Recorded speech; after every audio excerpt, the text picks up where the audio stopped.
I never thought I'd be writing something like this, but here I am. For context, I'm 28 years old, and my younger brother, Josh, is 25.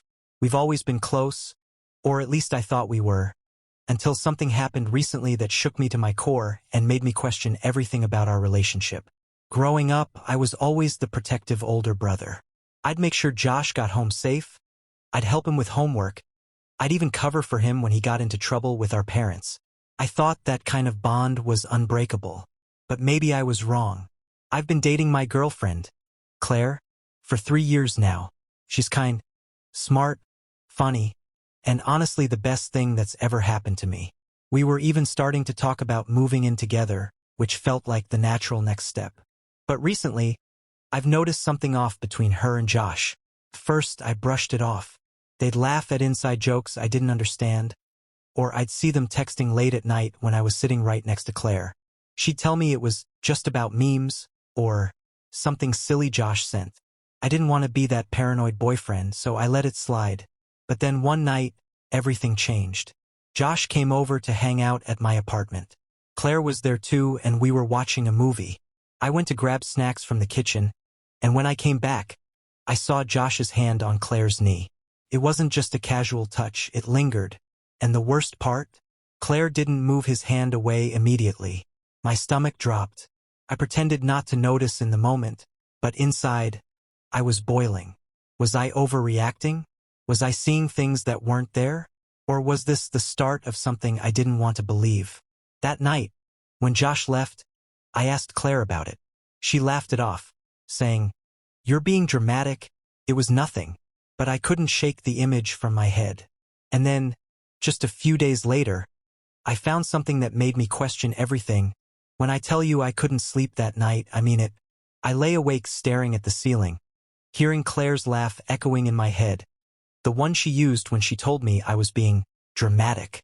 That laugh, the dismissive tone, the way she brushed it off like it was nothing. It stuck with me.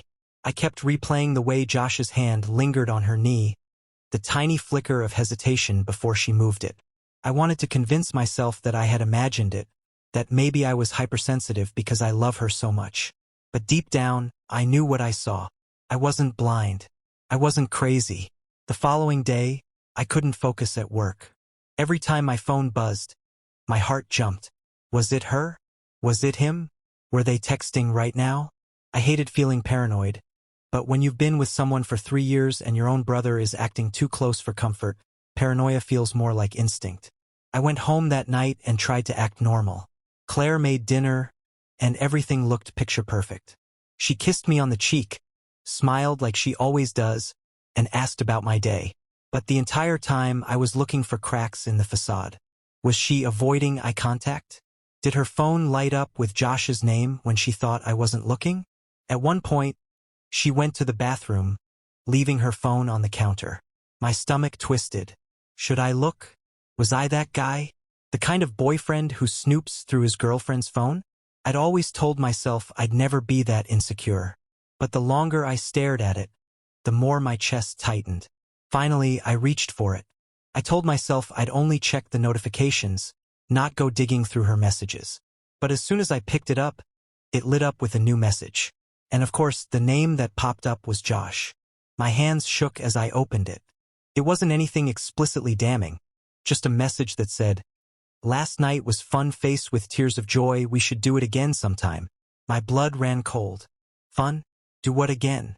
I sat there frozen, staring at the screen like it was about to explain itself to me. My mind went wild with possibilities. Did they hang out without telling me? Was he referring to the movie night? Or was it something else? Something I didn't want to even picture? Claire came back into the room, and I quickly set the phone back down like it was burning my hand. She didn't notice my panic. She just walked over, kissed the top of my head, and went back to stirring pasta like everything was fine. But everything wasn't fine. That night, I barely spoke. She kept asking me if I was okay, and I kept brushing it off, saying I was tired.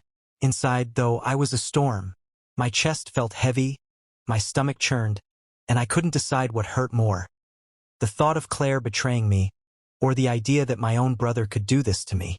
The next day, I called Josh. I didn't want to.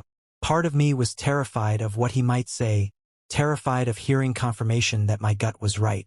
But I couldn't sit in silence anymore. I needed answers. Yo, what's up?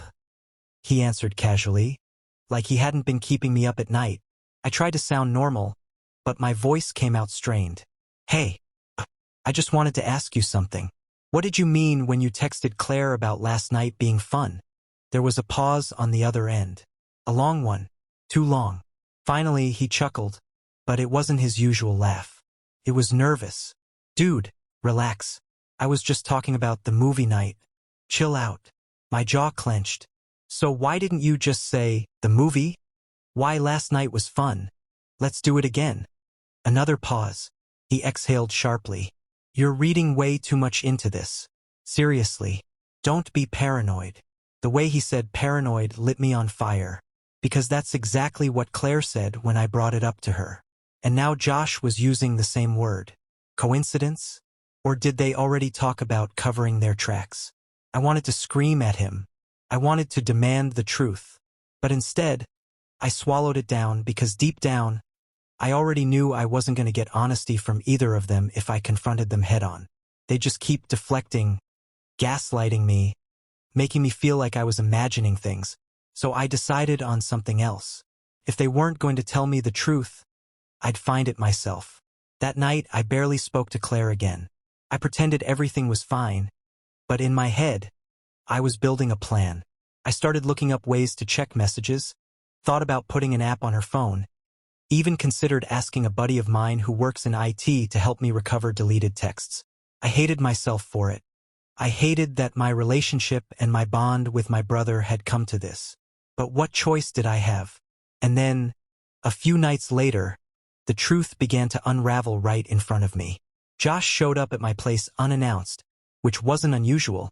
He'd always treated my apartment like his second home. Claire was already there, curled up on the couch. When Josh walked in, their eyes met in a way that made my stomach twist again. Too familiar. Too comfortable. We hung out for a while, the three of us. But I couldn't ignore the way their laughter carried an undertone I wasn't part of. They had their own rhythm, their own language, like I was the outsider in my own living room. And then, when I stepped out to take a call from work, I came back to see them sitting closer than before. Not touching this time, but close enough that it made my skin crawl. When they noticed me, they both shifted quickly, almost guiltily. That was it. That was the moment I knew. But knowing wasn't enough. I needed proof. Because if I accused them without it, they'd just laugh, call me paranoid again, and make me feel like I was losing my mind. So I made a decision that would change everything. I decided to test them. When I walked into the house after that meeting with Mom, I honestly thought I was going to collapse. My legs felt like they were carrying 50 extra pounds each. My chest was heavy. And the silence of my own home hit me harder than any words she had thrown my way.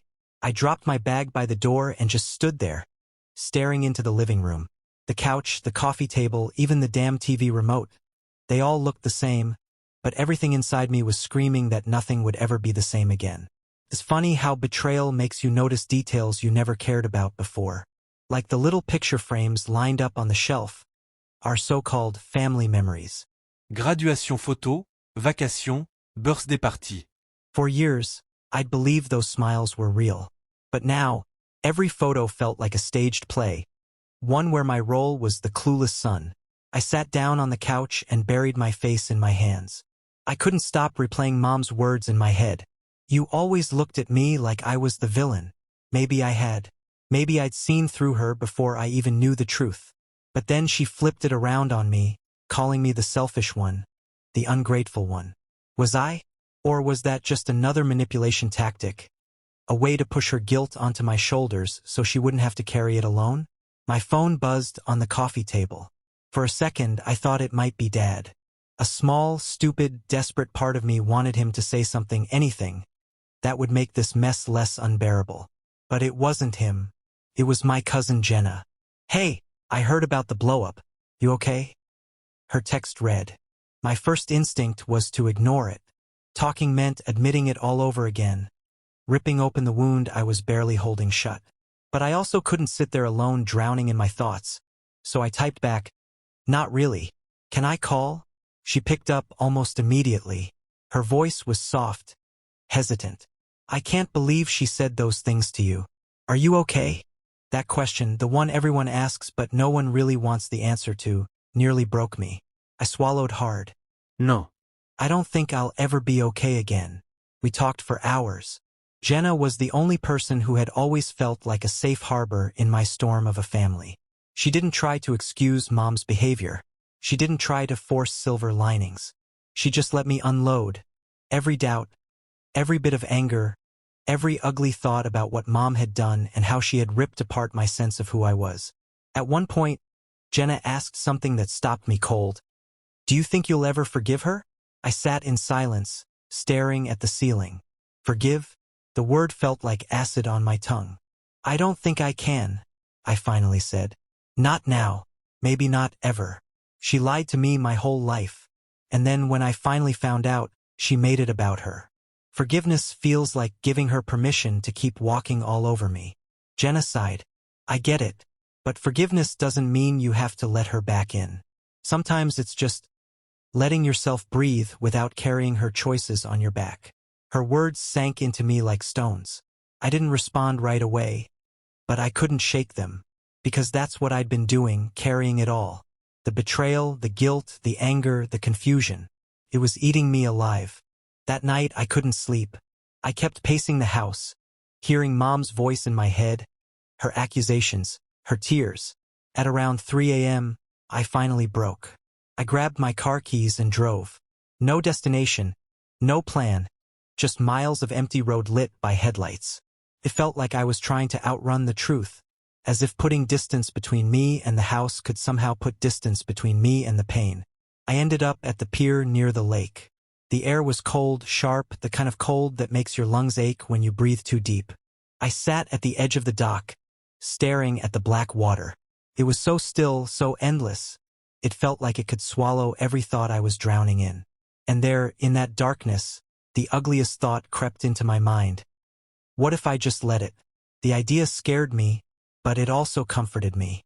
No more pain, no more betrayal, no more weight. Just silence. For a few minutes, I sat with it, dangerously close to convincing myself that was the only way out. But then my phone buzzed again. Another text from Jenna. Just wanted you to know I love you. Don't do anything stupid. Okay? It was like someone yanked me back from the edge. Tears poured down my face, uncontrollable, messy, ugly sobs that shook my whole body. Because as much as I wanted to stop hurting, I didn't want to hurt the people who actually cared about me. Jenna, my friends, maybe even Dad, despite everything. I stayed on that dock until the sun came up, watching the water slowly change from black to gray to gold. Something about the light breaking through the darkness hit me hard. Life didn't magically get better with that sunrise, but I realized I wasn't ready to give up. Not yet. When I finally drove home, I made a decision. If Mom wanted me to carry her guilt, if she wanted me to fold under the weight of her lies, I wasn't going to let her. I couldn't control her choices, but I could control mine. And my choice was to fight for myself, for my sanity, my peace, my future. But deep down, I also knew this wasn't over. Mom wasn't done. And the next time she came back into my life, it was going to test me in ways I wasn't sure I was ready for.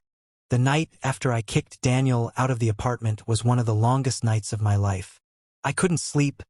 My mind kept racing with what had just happened and what was going to come next.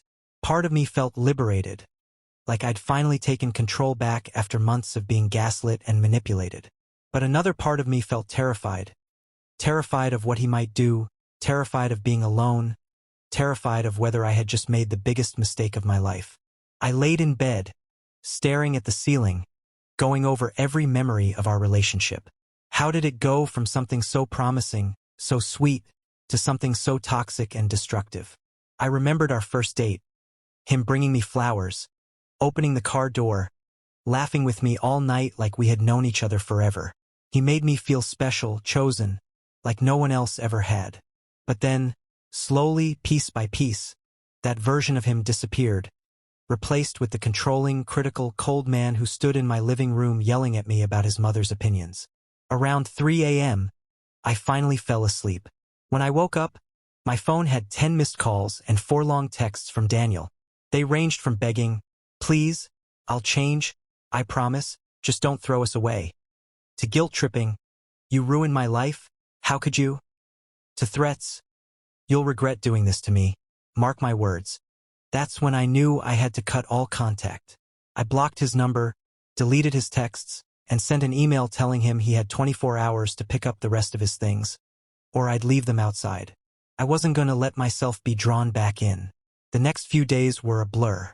I leaned on my best friend, Mia, who practically moved in with me for emotional support. She kept reminding me that I wasn't crazy, that I wasn't overreacting, that Daniel was the problem. Still, part of me doubted. That's what emotional abuse does to you. It makes you question your own reality. By the end of the week, Daniel finally came by for his stuff. He didn't come alone, he brought his mother. I'll never forget the look she gave me as she walked in. Like I was some villain, some heartless monster who had destroyed her precious son's life. She didn't say hello, didn't acknowledge me at all, just immediately started criticizing. "You should be ashamed," she snapped as they carried his boxes out. "Throwing away a man who loved you because you couldn't handle being a decent partner? No wonder you'll end up alone." Daniel didn't defend me.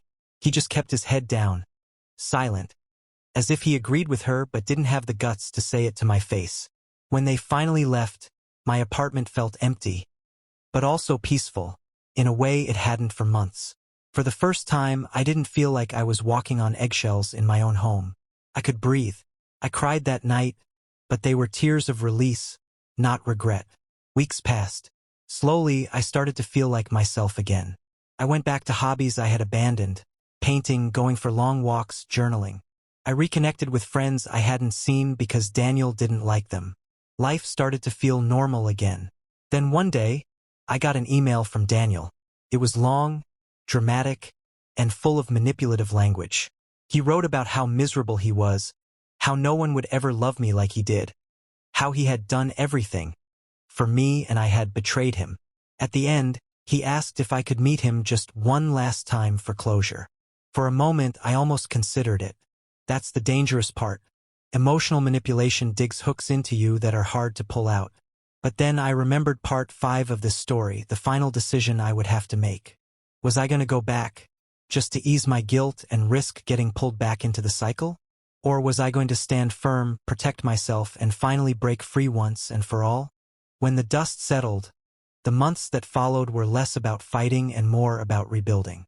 But even rebuilding felt like an odd word, because it wasn't like we were trying to put the old family back together. That was impossible. What we were doing instead was slowly reshaping what family meant. My brother and I grew closer in ways we never expected. For years we had been caught in this quiet competition, mostly fueled by our father's favoritism toward him and my mother's subtle favoritism toward me. But after everything fell apart, we had to lean on each other. We started talking more openly, confessing things we had held back for years. He admitted how much pressure he always felt to live up to Dad's expectations, while I confessed how guilty I always felt for being Mom's emotional crutch. We weren't trying to outdo each other anymore. We were just trying to survive the wreckage together. Meanwhile, my parents, they tried therapy separately and together, but the damage was already done. Mom could never forgive the years of lies, and Dad seemed more upset about being caught than about what he had done. Their marriage officially ended 6 months after the initial blow-up. The divorce was ugly, but at least it was straightforward. Assets split, custody irrelevant since we were already adults, and the two of them forced into separate corners of their lives. I won't pretend it was easy watching them split. Even though I hated what my father had done, part of me still grieved the family I thought we were. The big dinners, the holiday trips, the illusion that we were normal. It's like mourning someone who never really existed. But what surprised me most was how much I changed in the aftermath. For so long, I had been terrified of confrontation, terrified of being the asshole if I ever stood up for myself. But after everything that happened, I realized the true asshole move would have been staying silent, letting the lies rot us from the inside. Speaking up didn't ruin my family. My dad's actions did. And that realization gave me a strange kind of peace. Of course, Dad still tries to reach out sometimes. He sends long apologetic texts, asking if we can start fresh. But I can't bring myself to engage. I'm not angry anymore. Just done. Some bridges, once burned, shouldn't be rebuilt. My mom, though, is thriving. For the first time in decades, she doesn't have to constantly question the man lying next to her in bed. She's rediscovering hobbies, reconnecting with old friends, even traveling a little. She told me once that my honesty, brutal as it was, saved her from wasting the rest of her life on someone who never truly valued her. That's something I carry with me. As for me, I'm still processing. Family holidays are quieter, smaller. The wounds don't vanish overnight. But I've learned that telling the truth, even when it tears everything apart, is better than living inside a beautiful lie. And so, when people ask me if I regret being the one who opened my mouth, if I regret being the one who forced everything into the open, my answer is simple: no. I might have been seen as the asshole in the moment, but in the long run, I think I did the only thing that could have ever set us free. If you've stuck with me through this whole story, I'd love if you hit subscribe. It helps me keep sharing these deep, emotional stories with you, and you won't miss the next one. I never imagined my life would spiral into this kind of drama. When I was younger, I always thought family meant unconditional love, support, and a bond that nothing could shake. But as I got older, I realized family can also mean secrets, jealousy, manipulation, and betrayals that cut so deep you wonder if you'll ever recover. The story I'm about to tell is one I never wanted to live through. And yet, here I am, questioning every single choice I made along the way. Am I really the asshole? Or did I just finally stop letting people walk all over me? It all started with my sister, Emily. Emily has always been the golden child in our family. She's beautiful, outgoing, and has this magnetic personality that draws people in. Everyone loved her. Teachers, neighbors, even strangers. Meanwhile, I was always the quieter, more reserved one. I liked reading, painting, and keeping to myself. Growing up, it was clear who got the attention, and it was rarely me. But I didn't resent her. At least not at first. I thought that was just the way life worked. Some people were born to shine, and others were born to be in the background. As we grew up, Emily's life seemed to fall perfectly into place. She went to a great college, landed her dream job, and started dating this guy named Ryan. Ryan was the type of man people called a catch. He was tall, handsome, funny, and successful. I'll admit, I thought he was charming when I first met him, but there was something about him that felt too polished, too rehearsed, like he knew how to say all the right things to win people over. Emily fell head over heels.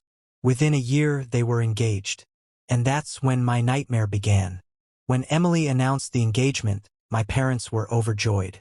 They immediately started planning the wedding, even though Emily and Ryan said they wanted to keep things simple.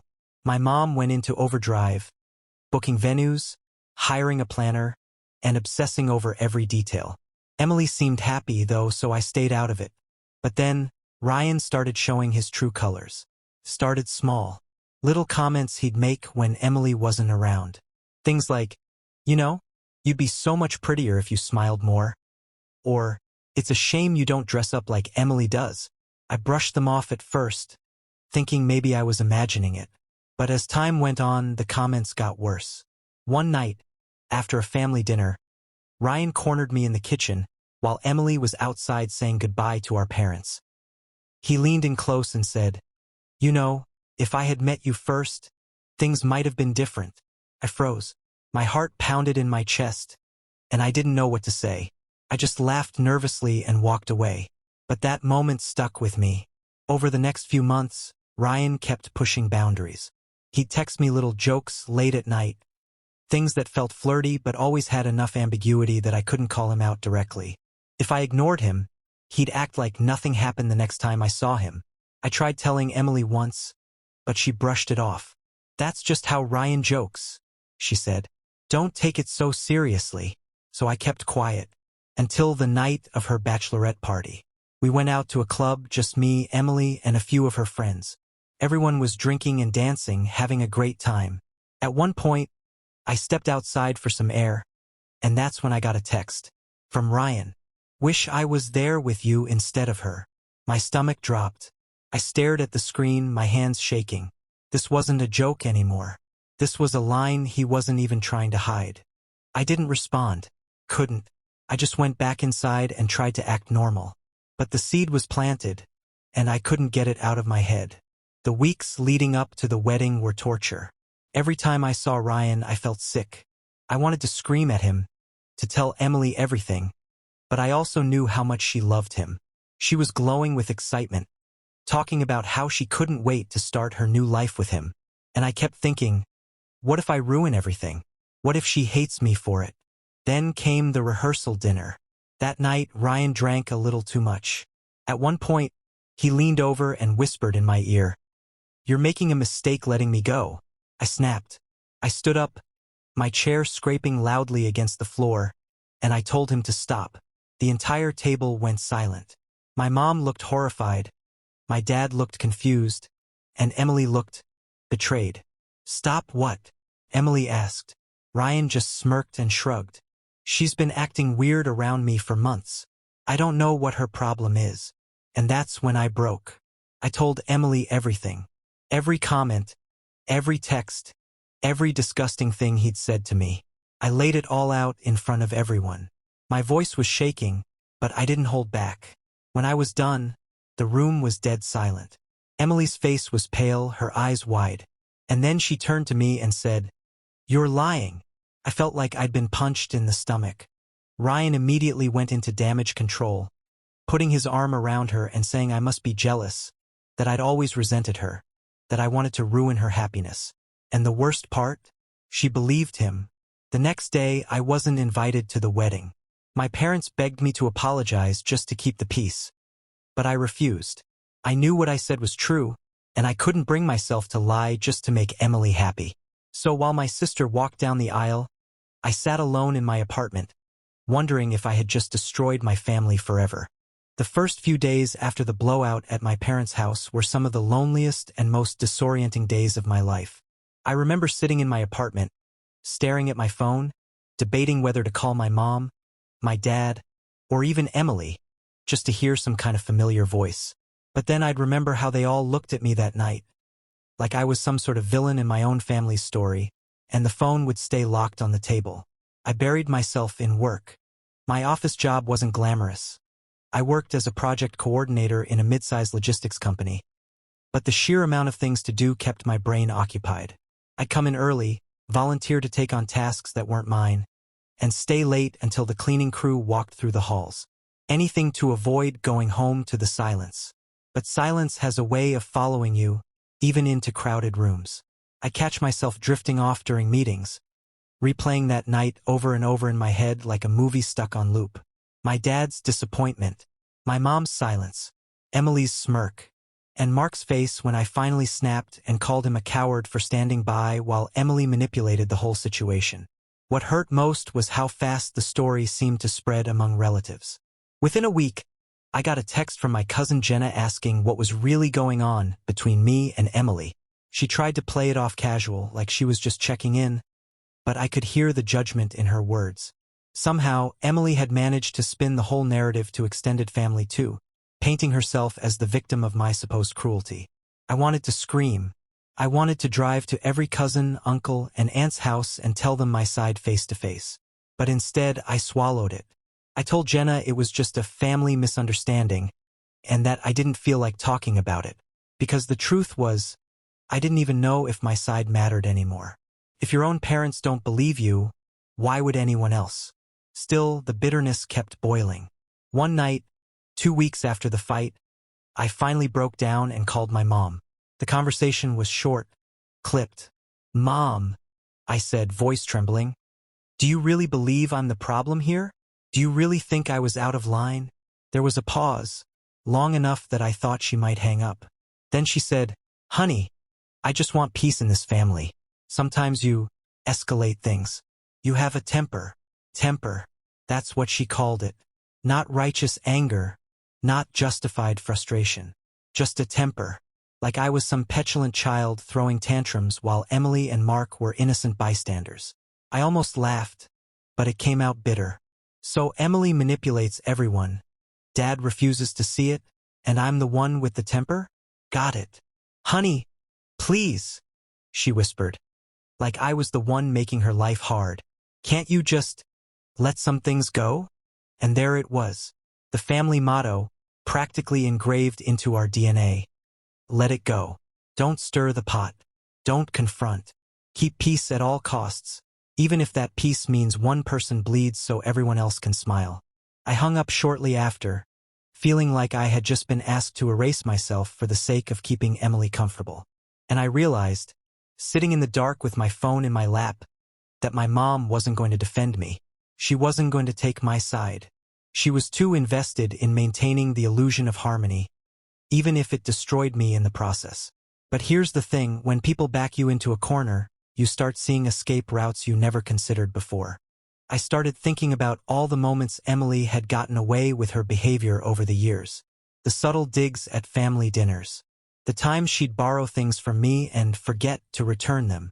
The way she constantly tried to one-up me in conversations, turning even innocent updates into competitions. It was death by 1,000 cuts, and I'd been silently bleeding since she married my brother. And now, with my parents enabling her, I felt like I had only two choices: walk away from the family altogether, or fight back in a way they couldn't ignore. The problem was, I didn't know how to fight back without looking like the very asshole they already believed I was. That thought haunted me for days. Until one night, scrolling mindlessly on my phone, I stumbled across an old photo album on my cloud storage. Pictures from years of family gatherings, birthdays, holidays. And as I clicked through, I started to notice something strange. Emily was always there. Always front and center, always holding court in group shots, always making sure she was positioned where the camera would catch her best angle. And the look on her face in some of those pictures, smug, knowing, almost daring anyone to challenge her, made my blood boil all over again. It hit me then. Maybe I didn't need to shout louder to be heard. Maybe I just needed to start showing people what I had seen all along. Not twisting the story, not inventing anything. Just putting the truth in front of them and letting them draw their own conclusions. And that's when the idea started forming. When my dad left that night after dropping the "I'm disappointed in you" line, I barely slept. I kept replaying his face, the way his jaw tightened when he looked at me, like I had betrayed him. And honestly, maybe I did. I mean, I didn't follow his path, I didn't become the version of myself he wanted. But at the same time, wasn't I entitled to my own life? Wasn't I allowed to shape my own version of happiness? But the problem was, he wasn't just my dad, he was also the anchor of the family. Without his approval, it felt like I was drifting in open water. And I was terrified that no matter what I said or did, I would never win him back. The next morning, I got a text from my mom. "Don't stress. He just needs time." But those words didn't calm me. Time. Time could mean days, weeks, or even years. Time could mean silence, and silence was the one thing I feared most. I went to work, tried to bury myself in projects, but my mind wasn't there. Around lunchtime, my phone buzzed again. This time, it wasn't my mom. It was my younger sister, Emily. She never texted me during work unless it was serious. "You need to come over tonight. Dad's talking about you again." My stomach dropped. I typed back, "What did he say?" She replied instantly, "Better if you hear it in person." That whole day dragged like molasses. By the time I left the office, my head was spinning with worst-case scenarios. I pulled up to my parents' house just as the sun was setting, and Emily was waiting at the door, her arms crossed, face pale. "You're not going to like it," she said as I walked in. "What now?" I asked, bracing myself. She bit her lip. "He told Uncle James that you've lost your way, that you don't respect the family, and that maybe you're too selfish to ever come back from it." I felt like someone had punched me in the chest. Selfish? That was the last thing I ever thought I was. Everything I had done, working hard, building my own path, making choices for my own happiness. It all came from this deep need to prove that I could stand on my own. But to him, it looked like betrayal. I stormed into the living room, ready to confront him, but he wasn't there. My mom came out of the kitchen, holding a dish towel, her eyes already tired from the storm she knew was coming. "He went for a walk," she said softly. Emily touched my arm. "You should wait." Don't corner him. He's angry, but if you push, it'll just explode. I sat down on the couch, fuming, while Mom tried to defuse things. You know he loves you, she said carefully. He's just stubborn. He thinks love means steering you in the right direction, and when you don't follow, he sees it as rejection. Love doesn't feel like rejection, I snapped. Love isn't supposed to feel like control. It's not supposed to feel like he owns my choices. Her eyes softened, but she didn't argue. When Dad came back an hour later, the room went tense. He looked at me sitting there, and for a moment, I thought he'd just walk past me. But instead, he sat in his recliner, folded his arms, and stared at the floor. I waited. The silence was unbearable. Finally, I said, I heard what you told Uncle James. His eyes flicked up to mine, sharp and cold. And why would you say that about me? My voice cracked despite my best effort to sound firm. Why would you tell people I'm selfish when you don't even understand why I made my choices? His face hardened. Because that's how it looks, son. You don't think about what this family built, the sacrifices made for you. You only think about yourself. Your dreams, your comfort, your so-called independence. You've forgotten where you came from. I haven't forgotten, I shot back. I've lived with the weight of it every single day. But I refuse to be chained by it.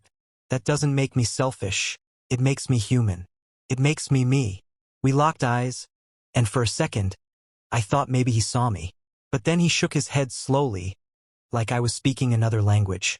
Mom whispered, Please, both of you stop. But neither of us stopped. Dad leaned forward, his voice low, trembling with suppressed rage. Do you want to know why it hurts? Because I thought I raised a man who understood loyalty, who understood that family comes first. Instead, I raised someone who turned his back the moment life gave him a choice. His words cut deeper than any knife. I wanted to scream, to throw something, to shake him until he saw me. Instead, I just whispered, You don't see me at all, do you? For the first time, I saw his eyes glisten. Just barely. He looked away quickly, but I caught it. That was when I realized his disappointment wasn't just about me. It was about himself too. Maybe he saw his own failures in me. Maybe the reason he couldn't accept my choices was because they reminded him of all the choices he never had the courage to make. The room felt heavy with unspoken truths. Emily shifted uncomfortably. My mom's hands trembled on her lap, and I sat there, staring at the man who had raised me but didn't know me.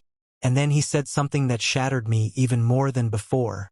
If you keep going down this road, don't expect me to be there when it all falls apart.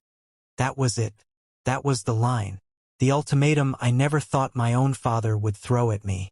I stood up, my whole body shaking. Then maybe you were never really there to begin with.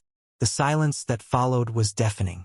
I walked out of the house that night, slamming the door behind me, unsure if I had just lost my father for good, or if I had finally found the strength to stand without him. But as I drove away, tears blurring my vision, I knew one thing. This wasn't over. Not by a long shot. Because no matter how much I wanted to cut ties, no matter how much I told myself I could walk away, there was still that part of me that desperately craved his approval. And that part of me was slowly tearing me apart. After that huge blowout with my dad and sister, things in the house became tense. Doesn't even begin to cover it. It was like walking on shards of glass every single day. No one talked at the dinner table. My mom would try to force some kind of normal conversation, but my dad would sit there with his jaw clenched, and my sister would just roll her eyes at me whenever I opened my mouth. The craziest part? They both started acting like I had ruined the family peace. Like somehow me finally standing up for myself and calling them out was the real betrayal, not the years of favoritism and manipulation that came before. I couldn't believe how easily they shifted the blame. One night, I overheard my dad talking to my mom in the kitchen. He didn't know I was nearby, and I caught him saying, He's always been the problem. She's been good to us, and he just wants to tear us apart. That sentence shattered me, because for the first time I realized it wasn't just that he was blind to what my sister was doing. He chose to side with her. He always would. It wasn't ignorance, it was loyalty. Twisted, unfair, but loyalty nonetheless. That was the night something inside me hardened. I stopped trying to win his approval. I stopped trying to explain myself. Instead, I poured every ounce of my energy into making plans for myself, saving money, lining up opportunities, and quietly preparing my exit from the family home. And when my sister noticed I was pulling away, she didn't take it well. She cornered me in the hallway one morning and hissed, "What's your problem lately? Guilty because you blew up in front of everyone?" I stared her dead in the eye and said, "No, just realizing I don't owe you or him a damn thing anymore." The look on her face, half shock, half rage, was the first time I'd ever seen her lose that smug control she always carried. And in that moment, I knew the power dynamic was finally shifting. But I didn't realize how far she'd go next to try and pull me back under her thumb. When my sister realized she couldn't guilt-trip me or get under my skin like before, she changed tactics. Instead of her usual snide comments, she went nuclear. She started telling outright lies about me to my dad. Suddenly, he was storming into my room, demanding to know why I'd taken money from his wallet or why I was skipping school when I'd literally been at class all day. Every time I had proof, receipts, attendance logs, text messages. But it didn't matter. By the time I defended myself, the damage was done. His trust in me was eroding, piece by piece, and my sister was behind every single drop of poison. The breaking point came one weekend. I came home late from work, exhausted, and found my dad waiting for me in the living room. My sister was sitting there too, pretending to look concerned. He held up a small bag of weed, something I'd never even touched in my life, and accused me of being a secret addict. I was stunned. I told him flat out it wasn't mine, but my sister jumped in, fake tears in her eyes, saying she had found it hidden in my backpack. The way my dad looked at me in that moment, like I was a stranger, a disappointment, burned itself into my memory. That was it. I didn't even argue. I grabbed my bag, went to my room, and packed the essentials. My mom begged me to stay, saying things would calm down, but I knew the truth. As long as I stayed under that roof, I'd always be her scapegoat. So I left. It wasn't glamorous. I crashed on a friend's couch, worked double shifts, and started building my own life from scratch. But for the first time, the air I breathed was mine. The decisions I made were mine, and no one could twist the story against me anymore. The last time I saw my sister, she tried to smirk at me like she always did, but I just laughed, because I realized she hadn't won. Sure, she had my dad wrapped around her finger, but I had something she'd never understand: freedom. And deep down, I knew one day the web of lies she spun would come crashing down. If you want to hear more crazy family stories like this, make sure you subscribe right now so you don't miss the next one. You ever have that gut feeling that your life is about to split into before and after, even though nothing has happened yet? That's where I was, sitting on the back porch of my mom's house, staring out over the yard like I was waiting for some invisible storm to break. The air was heavy that evening, the kind of humidity that sticks to your skin and makes even breathing feel like work. But my chest was tight for a different reason. I had just moved back into my hometown after years of trying to avoid it. Job loss, rent that kept rising, and a breakup that gutted me. Life had pushed me back here, almost like it knew there was unfinished business I couldn't outrun. The thing about coming home is you see ghosts everywhere. Not real ones, but memories that stick to places like they're waiting for you.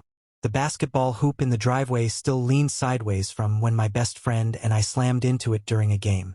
The mailbox still had the dent from when I backed into it the day I got my license. Every step was a reminder of who I used to be, who I pretended I wasn't, and what I left behind. That night, my mom was inside watching TV, the glow of the screen flickering through the curtains. I was outside, scrolling through my phone, half tempted to text people I hadn't spoken to in years. That's when I saw her name pop up in the People You May Know section on Facebook. Emily Carter. That name hit me like a sucker punch. Emily wasn't just another person from high school. She was the person. The one I thought I'd marry when I was 17 and knew nothing about life. The girl who used to sit with me on this same porch, legs tucked under her, sipping iced tea, dreaming about leaving town and never looking back. She was my first love, my biggest heartbreak, and the reason I ran so hard after graduation.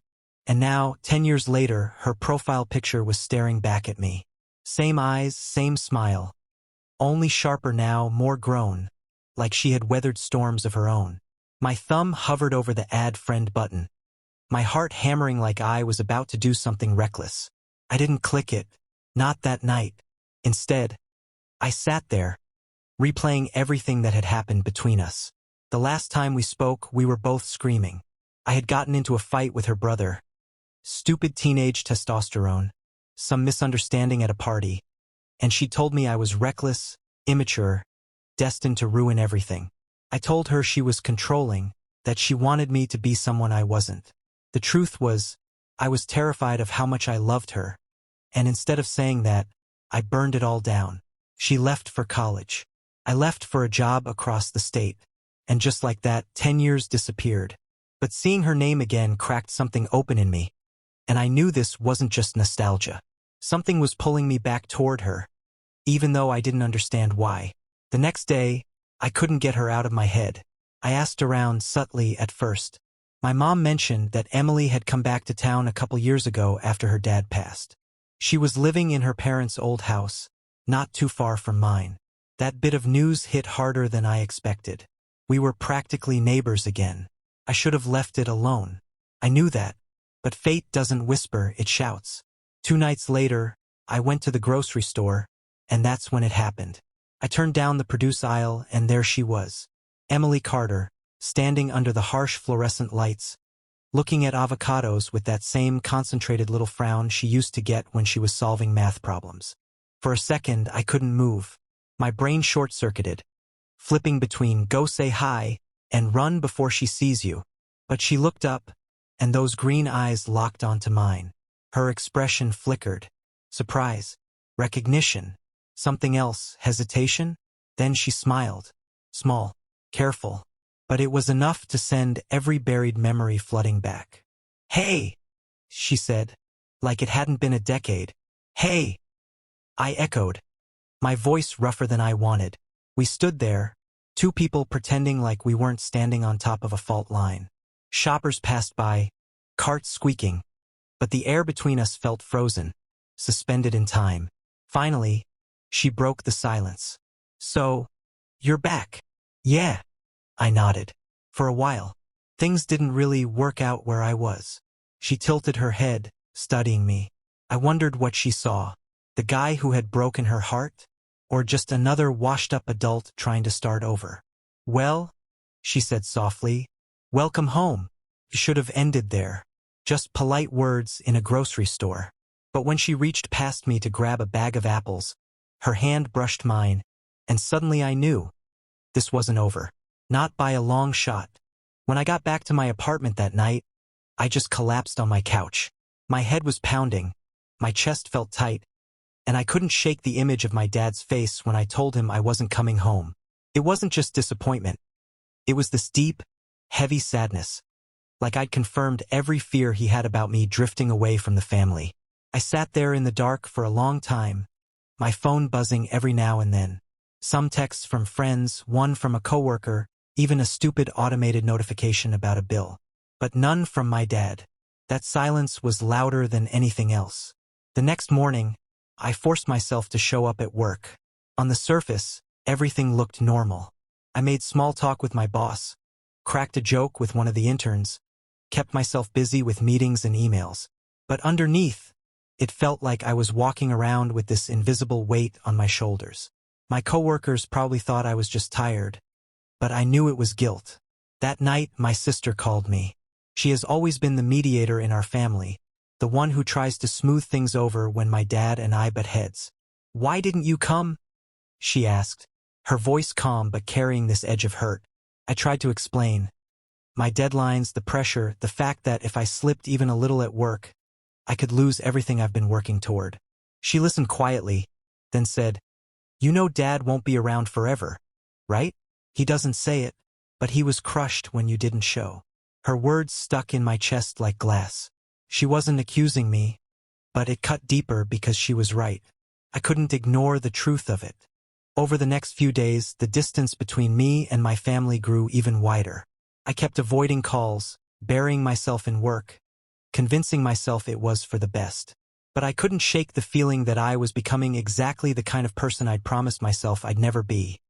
Someone who let ambition blind them to the people who mattered most. Then something happened that forced me to face it head-on. One Thursday afternoon, right in the middle of a client presentation, I got a call from an unknown number. I ignored it at first, but it came again and again. Finally, I stepped out into the hallway and answered. It was my neighbor from back home. "Hey," she said, her voice shaky. "I don't want to alarm you, but your dad had a fall earlier today. The paramedics came.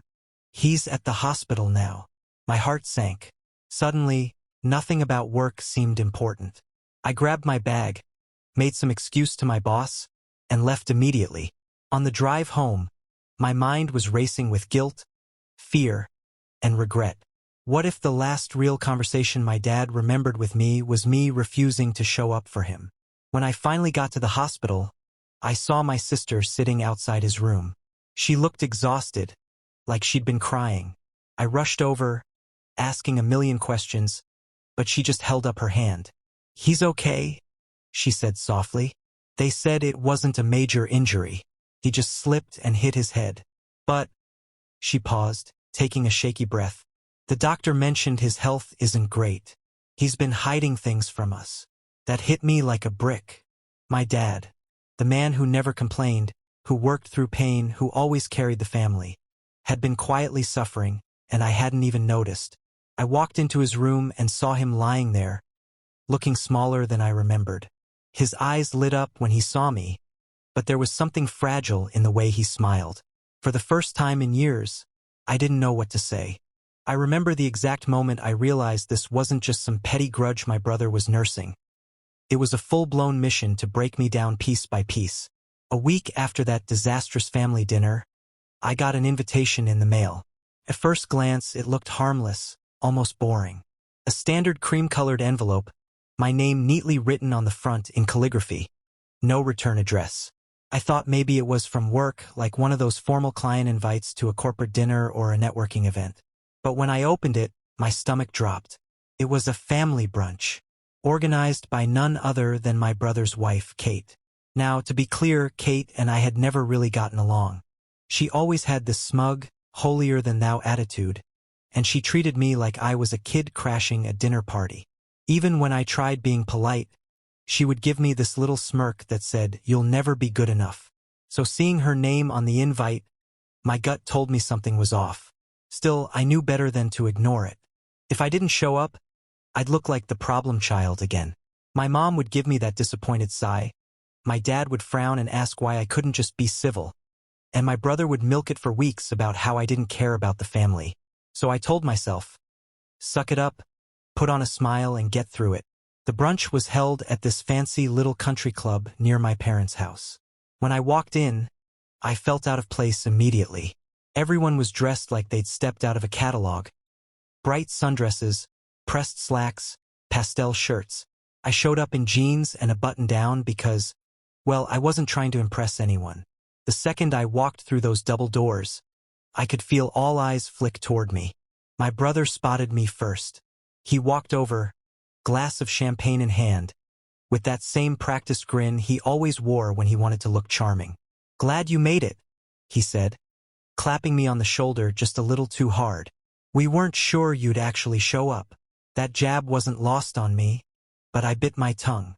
As I scanned the room, I noticed something strange. This wasn't just family. Oh no, my brother had invited extended relatives. People I hadn't seen in years, cousins I barely knew, even family friends I hadn't talked to since I was a kid. It was like he wanted an audience, and my gut told me I knew exactly why. We sat down at this long table, 20 of us packed elbow to elbow, plates of fruit and pastries scattered between us. And of course, I got stuck at the far end, right across from Kate. She gave me that trademark smirk and chirped, "So, how's life treating you these days?" The way she said it made it sound less like a question and more like a setup. I answered politely, keeping it vague. "It's fine. Work's busy, but manageable." Before I could even take a sip of water, My brother jumped in. Busy, huh? That's funny. Last time I checked, you'd bounced between jobs 3 times in the last 2 years. Isn't that right? The table chuckled. Heat rose to my face.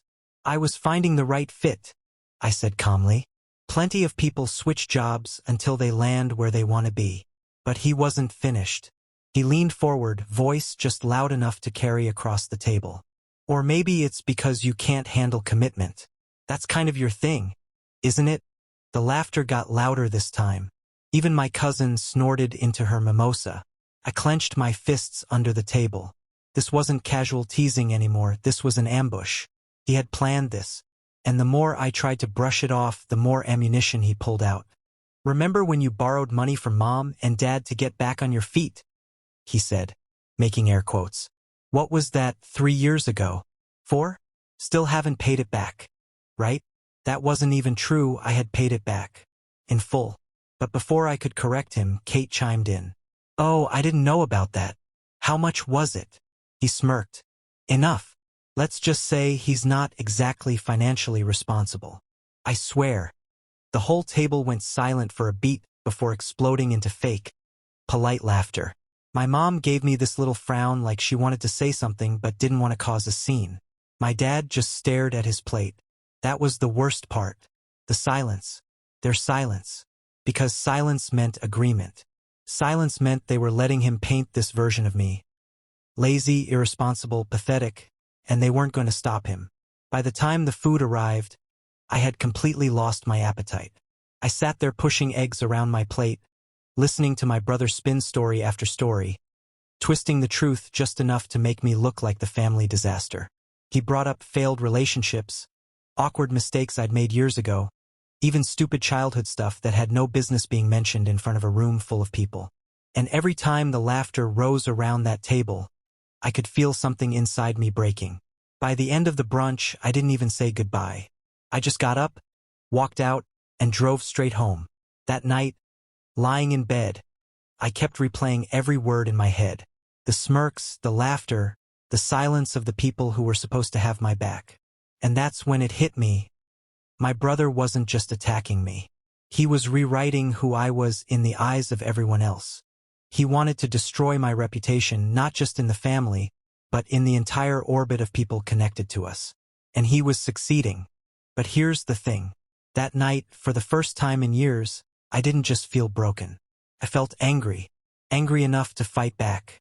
Angry enough to finally stop playing nice. Because if my brother wanted a war, then fine. He had won. The following days were some of the strangest of my life.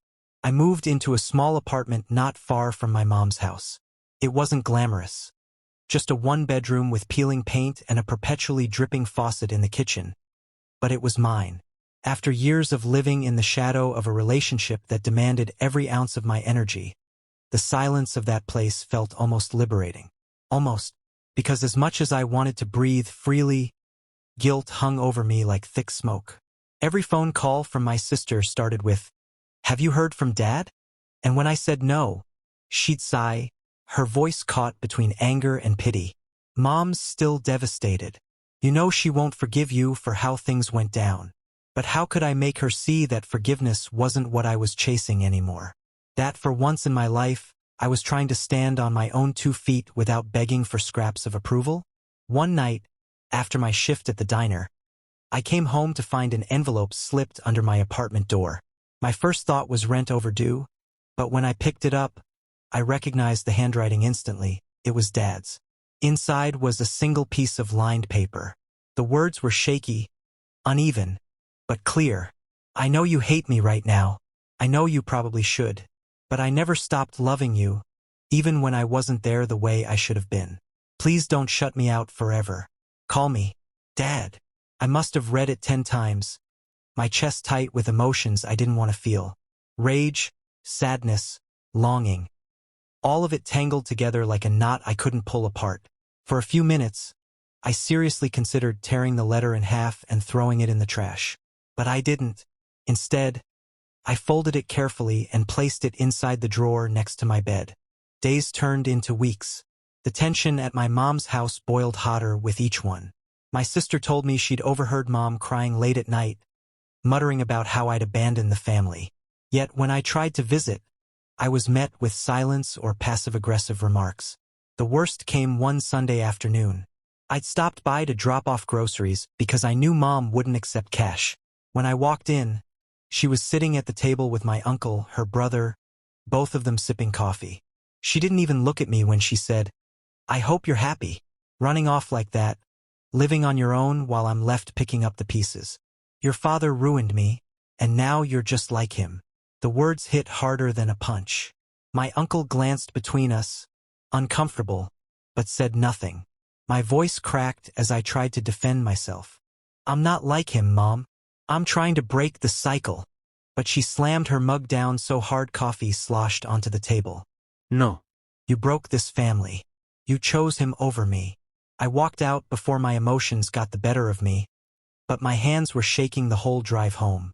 And the thing was, I couldn't shake the thought that maybe she was right, that maybe in trying to save myself, I had become the villain of her story. That night, lying awake in my tiny apartment, I finally reached for the folded letter in my drawer. With trembling hands, I picked up my phone and dialed the number I had memorized since childhood. When Dad answered, his voice cracked with a single word, "Hello," and for the first time in years, I didn't hang up. By the time Sunday rolled around, the entire house felt like a pressure cooker ready to blow. The kids were quieter than usual, hovering in their rooms or glued to their phones, and my wife's presence was like a ghost lingering in the background, never quite gone, never quite present. I couldn't shake the feeling that every step I took was under surveillance. Every word weighed and filed away for some later confrontation. I was exhausted, mentally, physically, spiritually. You name it, I was drained. But I wasn't done fighting for myself. Not yet. That morning, I got up early, made coffee, sat at the dining room table and opened my laptop. I drafted an email to a therapist, finally taking that leap I'd been circling for weeks. The subject line was simple: marriage and family counseling inquiry. The body was even simpler: "Hi, I need help navigating ongoing conflicts in my marriage. I'd like to set up an appointment as soon as possible. Thank you." I hit send before I could talk myself out of it. The act alone felt like reclaiming a piece of myself. When my wife walked into the kitchen later, her hair tied back, her face bare of makeup, she looked more human than she had in days. Tired, yes, but softer somehow. She eyed me warily, but instead of starting a fight, she poured herself a cup of coffee and sat down across from me. "You're quiet," she said. I nodded. "I've been thinking. That's dangerous." She smirked, but there wasn't much venom behind it. "I reached out to a therapist," I said calmly. Her eyebrows shot up. "For yourself or for us?" "Both, hopefully," I said. "I can't keep doing this, pretending like things are fine when they're not. We're stuck in a loop, and it's killing us." She sipped her coffee, eyes locked on mine. For once, she didn't snap back, didn't roll her eyes, didn't deflect. She just listened. The week that followed was a roller coaster. My wife oscillated between being icy and strangely cooperative, almost as if she didn't know which version of herself would serve her best. She made dinner a couple nights, which shocked the kids more than me. She also picked a fight about the laundry on Thursday that spiraled into another screaming match. So clearly, nothing had truly changed. But inside me, something had shifted. At therapy, I poured everything out. The emotional exhaustion, the manipulation, the constant blame shifting. The therapist listened without judgment, asked probing questions, and gave me a phrase I've been clinging to ever since. Boundaries are not punishments. They're lifelines. Those words hit me like a freight train, because for so long, I had been conditioned to believe that saying no or refusing to accept unfair treatment made me the asshole. That standing up for myself was selfish. But now I was realizing maybe, just maybe, I wasn't the villain in this story. By Saturday, I sat my wife down again. This time, I wasn't shaking. "I want us to try counseling together," I said firmly. "But if you refuse, I'm still going to keep going. I'm done being the only one fighting for this marriage. If you won't put in the work, I'll have to start making choices for myself." Her face hardened instantly. "So now you're threatening me?" "No," I said steady. "I'm protecting myself. There's a difference. The silence that followed was deafening. But for the first time in a long, long time, I didn't feel afraid of it. So here I am now, telling you all this. Wondering if I'm truly the asshole for drawing a line in the sand. For refusing to keep carrying a marriage that feels one-sided. For putting my foot down and saying, enough. Because honestly, I don't think I am. I think for years I've been painted as the villain in a play I didn't audition for. And now I'm rewriting the script. And if that makes me the asshole in her eyes, so be it. At least I'll finally be free. If you felt connected to this story, don't forget to hit that subscribe button right now. More real, raw stories are coming your way every single day, and trust me, you don't want to miss them. I never thought family money could become the thing that tore everything apart. When you hear stories about inheritances, wills, and greedy relatives, it always feels distant, like something that happens to strangers or in bad soap operas. But right now, I'm living inside one of those stories, and every decision I make feels like I'm walking across thin ice that could shatter under me at any second. My name's Daniel, I'm 29 years old, and if you asked me 2 years ago, I would have told you I had the perfect balance in life. A steady job as a software developer, a small but tight-knit circle of friends, and a girlfriend I loved more than anything. That girlfriend, Emma, became my fiancée last year. She's 27, smart, caring, ambitious, and most importantly, she's someone who always made me feel like I mattered. At least until this whole mess started. The mess began when my grandfather passed away last spring. He was the kind of man who could light up a room with a single joke. He wasn't wealthy in the billionaire sense, but he had done well for himself through years of running a successful construction business. When he passed, he left behind a will that would shock everyone in the family. There are 3 main branches in my family tree. My dad, who's one of 3 siblings, my Aunt Linda, and my Uncle Rick. All of them expected my grandfather's money to be divided fairly among them, and by extension, their kids. But when the lawyer read out the will, jaws dropped.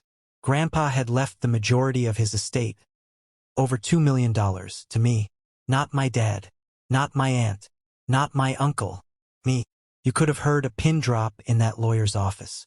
At first, I thought it was some kind of mistake. Why would he leave it all to me when he had 3 children of his own? But the lawyer explained it clearly.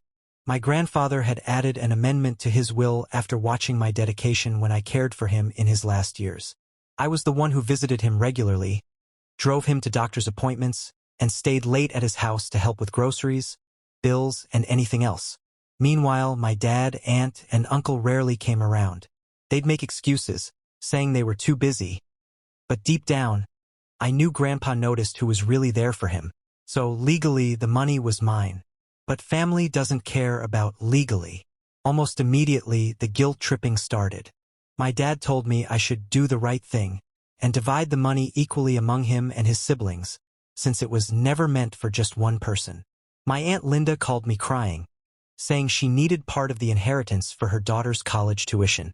My Uncle Rick went straight for the jugular, accusing me of manipulating Grandpa into changing his will, calling me selfish, ungrateful, and a vulture. It hurt, but what really made things complicated was Emma. First, she was supportive. She told me I didn't need to feel guilty because I earned that inheritance with the years I spent caring for Grandpa. But as weeks passed, her tone shifted. She began asking questions like what I planned to do with the money, how it could help us buy a better house, pay for a luxury wedding, or even start a business together. And that's when the arguments started. Because my instincts were telling me that Grandpa left that money to me for a reason, and it wasn't so I could spend it on extravagant things.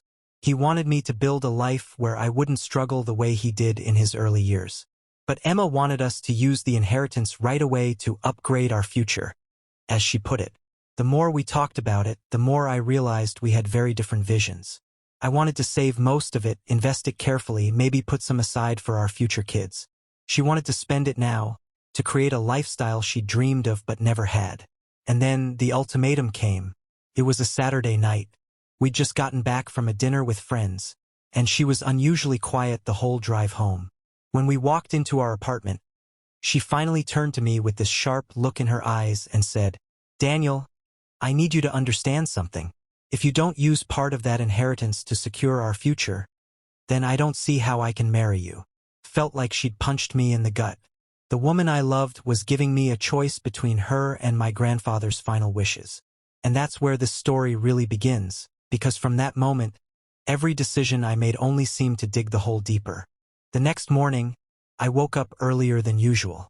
The light was spilling through the blinds, and for a few seconds, I forgot the conversation from last night. My body was on autopilot, brushing my teeth, making coffee, checking my phone.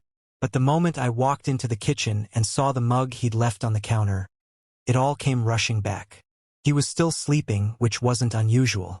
Saturdays were his late mornings, and I usually let him rest. But I stood there by the counter for a while, staring at the mug like it was some sort of crime scene evidence. I kept replaying his words. You never notice me, you only notice what I do wrong. And gnawed at me, because deep down, I knew there was truth in it. Maybe I wasn't always vocal about my appreciation. Maybe I had gotten so used to him doing certain things that I rarely stopped to say, thank you. And maybe, just maybe, I had been harsher than I realized when pointing out his mistakes. I sat at the table, sipping my coffee slowly, trying to figure out how to approach this.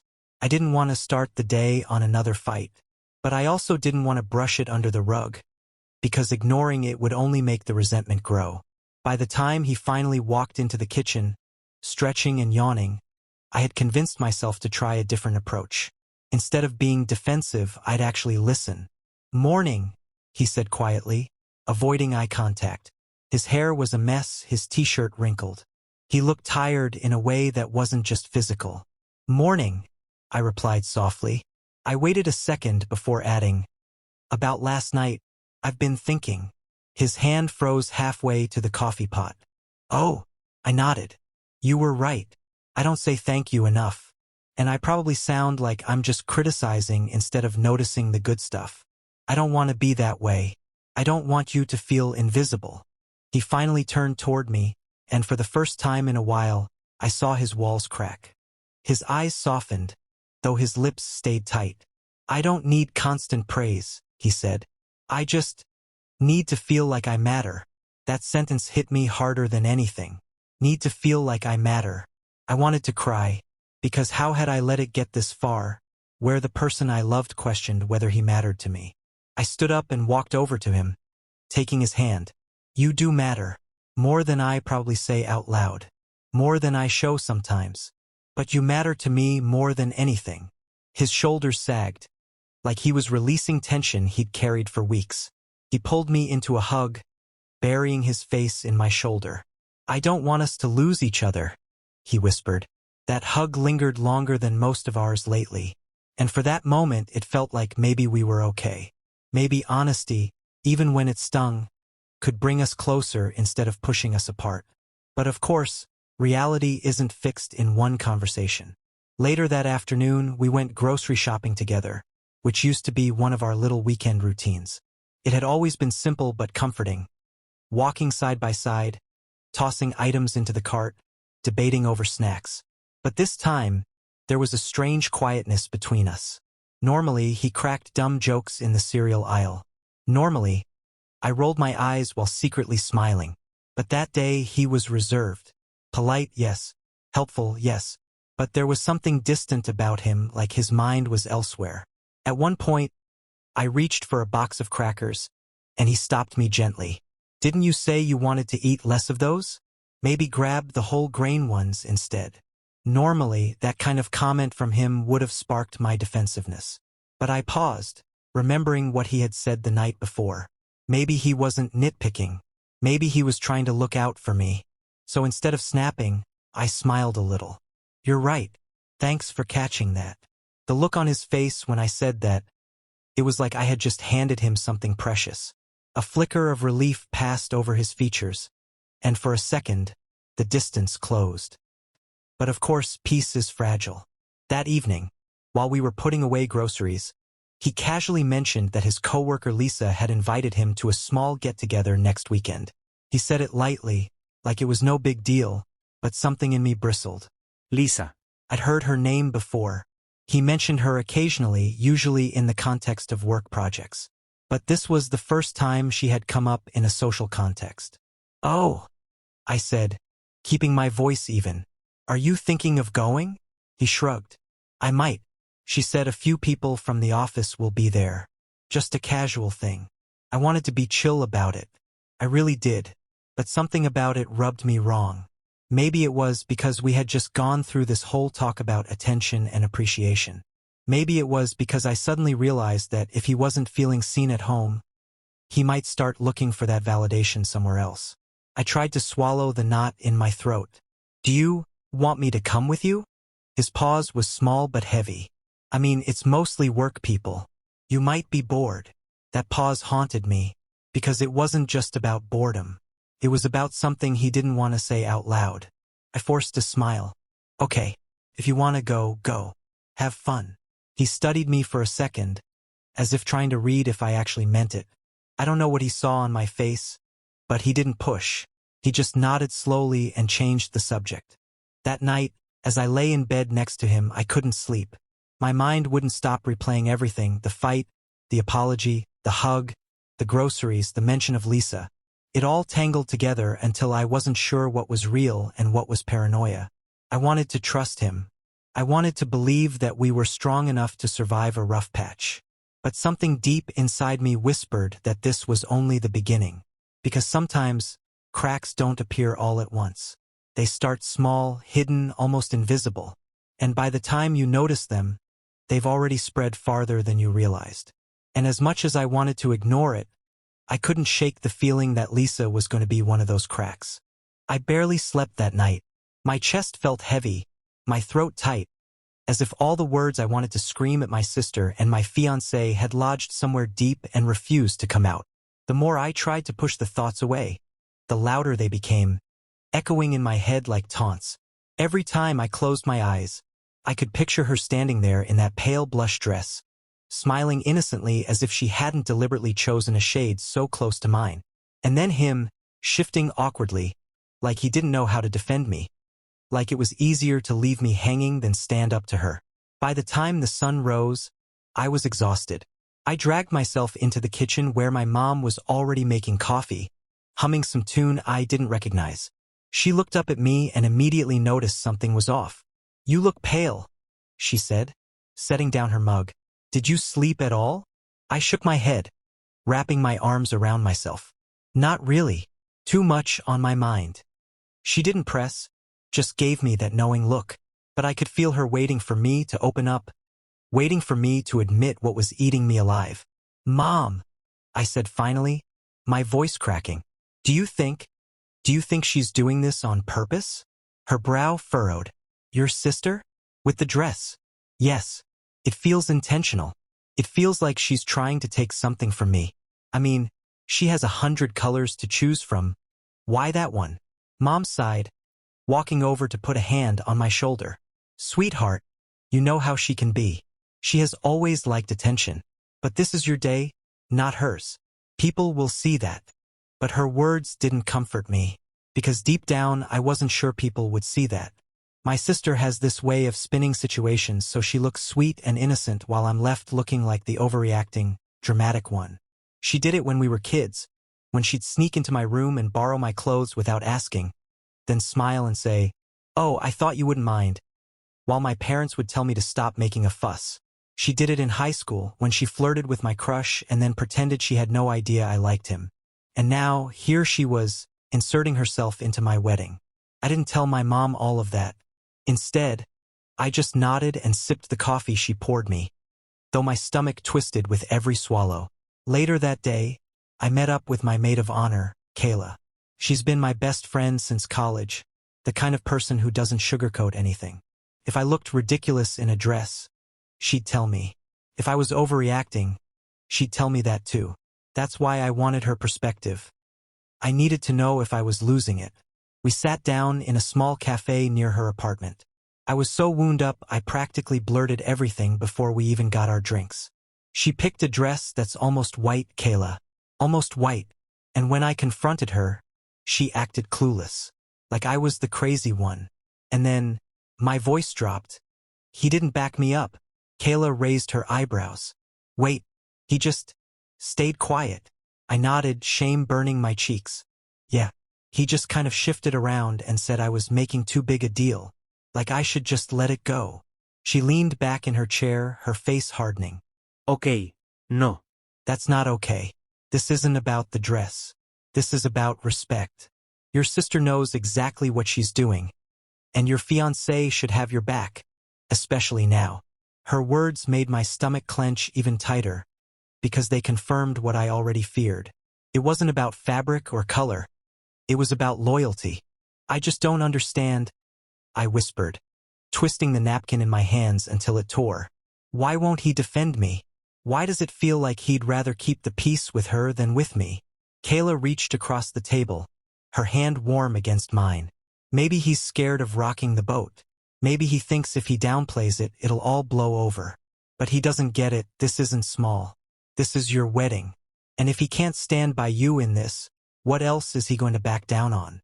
Her words lingered in the air like a storm cloud. I wanted to argue, to defend him, to say he was just tired or distracted. But I couldn't, because Kayla was right. That night I confronted him again. We were in our apartment, the walls thin enough that every silence felt heavier. Why didn't you say something? I asked, trying to keep my voice steady. He rubbed his forehead, sighing. Because it's not worth the fight, babe. It's just a dress. You're the bride. Everyone will know that. My heart pounded. It's not just a dress, it's her. It's the fact that she does this over and over, and you make me feel like I'm crazy for caring. He looked at me, eyes tired, shoulders slumped. I'm not trying to make you feel crazy. I just don't want drama.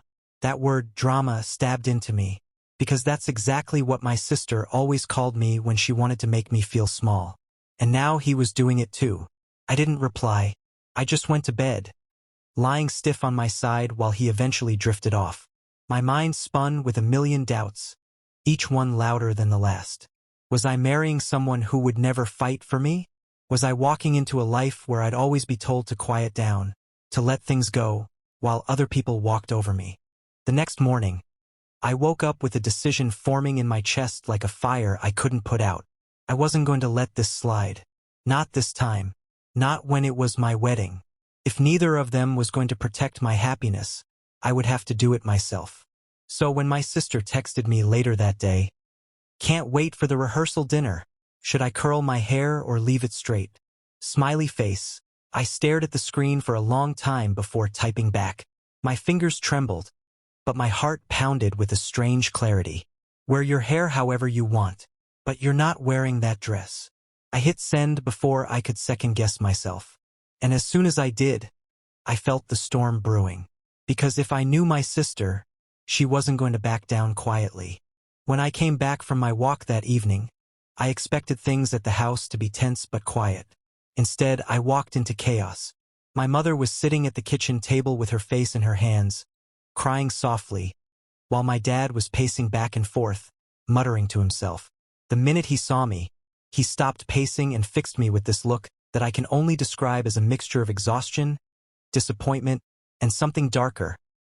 Like he wanted to be angry at me, but didn't have the words left to express it. "What's going on?" I asked carefully, placing my bag down near the door. My mom lifted her tear-streaked face and whispered, "Your sister left." I froze. "What do you mean left?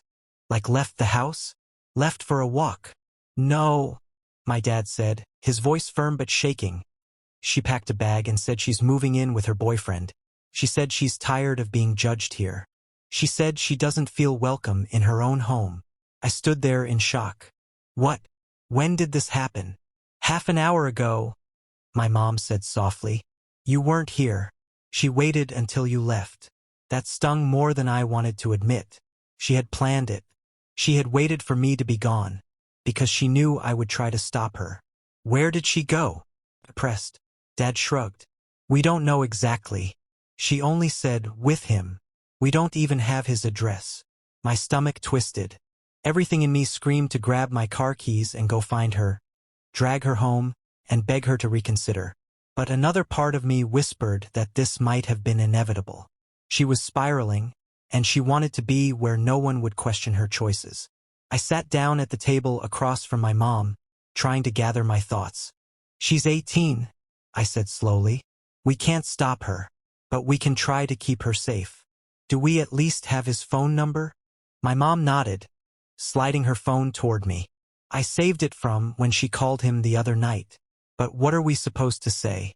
She'll just get mad if we reach out. I thought for a long time before answering. We don't have to fight with her. We just have to let her know the door's always open. If she gets into trouble, she needs to know she can come back without being shamed. My dad snorted bitterly. Trouble? That's an understatement. Do you know what it's like to get a call in the middle of the night from the police saying your daughter was found somewhere she shouldn't be? I can't do this, son. I can't keep pretending she'll figure it out on her own. I looked at him hard. Dad, we don't have a choice. If we push too hard, she'll cut us off completely. And then we won't even know if she's alive. The room went silent except for my mother's soft sobs. That night I barely slept. Every creak of the house made me think my sister was sneaking back in. Every buzz of my phone made me hope it was her texting. But nothing came. The next morning, my mom handed me an envelope. She left this on her bed. It's for you. My hands shook as I tore it open. Her handwriting was messy, rushed, like she wrote it while crying. I'm sorry. I can't live here anymore. I feel like everyone hates me and wants me to be perfect when I'm not. I know you're trying to protect me, but it feels like you don't trust me. I love you, but I can't breathe in this house. Please don't come looking for me. I'll be fine. Tell Mom and Dad I love them too. Don't hate me. I read it 3 times, my chest tightening with every word. She wasn't just leaving. She was running. Running from us, from herself, from the expectations she thought we had for her. I showed the letter to my parents, and my mom broke down again. My dad cursed under his breath and stormed out to the porch, lighting a cigarette even though he hadn't smoked in years. The whole day felt surreal. I kept checking my phone, half expecting her to text me something stupid like, "Can you bring me my charger?" But the silence stretched on. By the evening, I couldn't take it anymore. I called the boyfriend's number. He answered after a few rings, his voice groggy and annoyed. "Hello, is my sister with you?" I asked firmly. He paused, then said, "Yeah, she's fine." "Why?" I clenched my teeth. "Because she left home, and my parents are losing their minds. Put her on the phone." There was a muffled conversation in the background before she came on. "What do you want?" she snapped. I swallowed hard. "I want to know you're okay." "I'm fine. Better than fine. I don't need you checking up on me. Look, I'm not here to fight. I just need to hear you say you're safe." She sighed. "I'm safe. Happy now." "No," I admitted. "I won't be happy until you're home. But I guess I'll take what I can get." There was silence on the line, and then she whispered, "I can't come back. Not yet. Please don't make this harder." The call ended a moment later, leaving me staring at my phone, hollow and helpless. For the next week, that became our reality. She was gone. We tried to keep functioning, going to work, doing chores, pretending life was normal, but every moment felt heavy. My mom cried every night. My dad grew angrier and more distant. And me? I carried this crushing guilt, like I should have done something, said something, been something that could have kept her from leaving. One night, I found myself sitting alone in her empty room.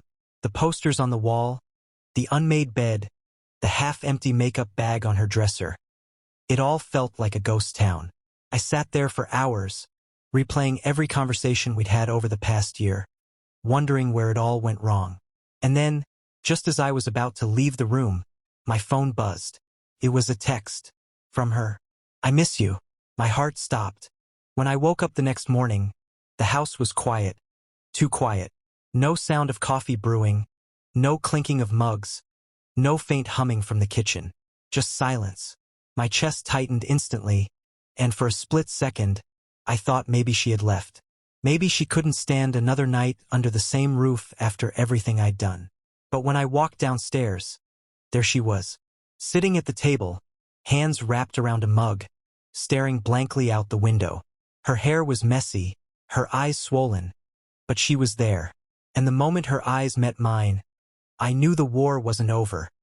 It had only begun. "Morning," I said softly, testing the waters. She didn't answer, just sipped her coffee and went back to staring. The silence stretched until it hurt, and I had no choice but to sit down across from her. Look, I know you don't want to hear me apologize again, but Then don't, she snapped, her voice sharp enough to cut through my chest. Just stop. I can't listen to another empty apology. I need to know why. I need to know why you chose to destroy everything we built for someone who didn't even matter. I swallowed hard, my throat dry. Because I was weak. Because I was stupid. Because I thought I needed excitement when all I really needed was you. Her eyes filled again, but she shook her head. That's not enough. You don't get to just say you needed me. You had me, and you threw me away. The words sat heavy in the air. And in that moment, I realized something terrifying. She wasn't just angry. She was grieving. She was mourning the version of me she once believed in. For the next few days, the house became a battlefield of silence. She barely spoke to me, and when she did, it was short, clipped, and void of any warmth. I did everything I could. Cooked dinner, cleaned the house, left little notes, tried to prove through actions that I was still the man she once loved. But every time I saw it, the wall she had built between us. A wall I might never break through again. And yet, something kept her here. She hadn't left. She hadn't packed her bags or slammed the door. She stayed. And maybe, just maybe, that meant there was a sliver of hope. One night, I found her in the living room, sitting with the photo album open in her lap. Pictures of us from when we first started dating. College football games, messy pizza nights, road trips with the windows down. She was staring at one picture in particular. Me kissing her cheek while she laughed so hard her eyes were shut. I sat down slowly beside her. That's still us, I whispered. Her hands tightened around the album. It doesn't feel like it anymore. But it can be, I pleaded. It will be. I'll spend the rest of my life proving it if I have to. She didn't answer right away, but she didn't close the album either. And for the first time in weeks, I saw it. Just the faintest flicker of hope in her eyes. I know it's not forgiveness. Not yet. Maybe not ever. But it's something. And sometimes, something is all you need to keep fighting. And that's where this chapter of my life sits right now. In limbo. Between love and loss. Between destruction and rebuilding. I don't know if she'll ever look at me the same way again, or if the cracks in her trust will ever fully heal. But I do know one thing. I'm not giving up. Not on her. Not on us. Because sometimes, being the asshole means facing the ugliest parts of yourself, and still choosing to fight for the one person who makes it all worth it. If this story kept you hooked, don't miss the next one. Hit subscribe now so you're always here when the drama unfolds. I've always believed that family ties are supposed to be unbreakable. The kind of bond that carries you through life even when everything else falls apart. But over the past year, I've started questioning everything I thought I knew about loyalty, sacrifice, and what it really means to be a good person. I never thought I'd be the one writing a story like this, but here I am, laying it all out because I honestly don't know if I'm the asshole for the decisions I made, or if my family just used me until I had nothing left to give. To really explain what happened, I need to go back a bit. I grew up in a pretty modest household. My dad left when I was 6, so it was just me, my younger sister Emily, and my mom. She worked 2 jobs, sometimes 3, just to keep us afloat. We didn't have much, but she always made sure we had food on the table. And she drilled into me this idea that family comes first, always. That phrase became almost like a mantra in our house. Something I lived by even into adulthood. Fast forward to a few years ago. I'm 32 now. I went to college, got a decent job in IT, and for the first time in my life, I was doing more than just surviving. I was saving money, I had a stable routine, and I even bought a small townhouse that I was really proud of. Emily, on the other hand, never really got her footing. She bounced between jobs, dated guys who were bad for her, and was constantly in some sort of financial or emotional crisis. Every time, I was the one who stepped in. Rent money, car repairs, even just a shoulder to cry on. I was always there. I didn't mind, at least not at first. She was my little sister, and I loved her. I thought, this is what you do when you're family. But over time, it started to feel less like I was helping her and more like I was enabling her. Things really spiraled about a year ago when Emily got pregnant. Her boyfriend at the time, Jason, bailed as soon as he found out. I wasn't even surprised. He'd been in and out of her life for years, never reliable. Emily was devastated, and she came to me crying, saying she had nowhere to go and no way to raise a baby on her own. I remember sitting in my living room, listening to her sob, and thinking about my mom's words, "Family comes first." So, I told her she could move in with me until she figured things out. That's when everything changed. First, it wasn't too bad. I helped her set up a room in my house, and I covered most of the bills since she wasn't working during her pregnancy. I figured it was temporary, just until she got back on her feet. But temporary stretched into months, and before I knew it, I was paying for everything. Her food, her medical bills, even baby supplies. She never once offered to pitch in or look for work. She'd just say, "I'll figure it out later. I just can't handle it right now." I kept telling myself it was okay, that once the baby came, maybe she'd step up. But when my nephew, Liam, was born, things only got harder. Emily leaned on me for everything. I'd wake up at 3 a.m. to the sound of the baby crying and realize she hadn't even gotten out of bed yet. More often than not, I'd be the one rocking him back to sleep because she was too exhausted. Don't get me wrong, I love Liam. That little boy stole my heart the second I held him. But slowly, it started to feel like he was my responsibility, not hers. Months went by, and Emily still wasn't working. She wasn't even trying. Every time I brought it up, she'd lash out, saying I didn't understand how hard it was to be a single mom. She'd accuse me of being judgmental or worse, of not loving her enough to support her. I can't count the number of arguments we had that ended with me apologizing just to keep the peace. Then came the breaking point. A few months ago, I found out that Emily had been using the money I gave her for baby supplies to go out with her friends. I discovered this when one of her friends accidentally sent me a photo of them at a bar, laughing with drinks in their hands. My blood boiled. I confronted her, and she shrugged it off, saying she needed a break and that I was overreacting. That's when something in me snapped. I told her I couldn't keep doing this, that she needed to start contributing or at least making an effort to take responsibility for her own life. She rolled her eyes and said, "You're acting like my dad. You're not my dad." The thing is, she was right. I wasn't her dad.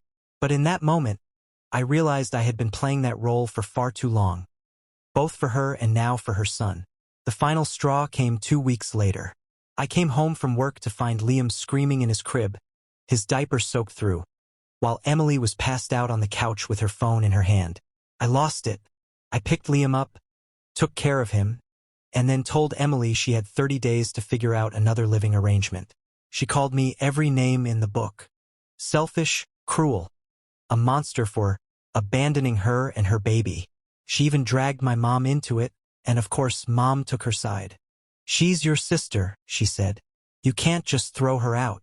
Where will she go?" But I held my ground. For the first time in my life, I said no. And now here we are. Emily and Liam are still living with me because she hasn't found anywhere else to go.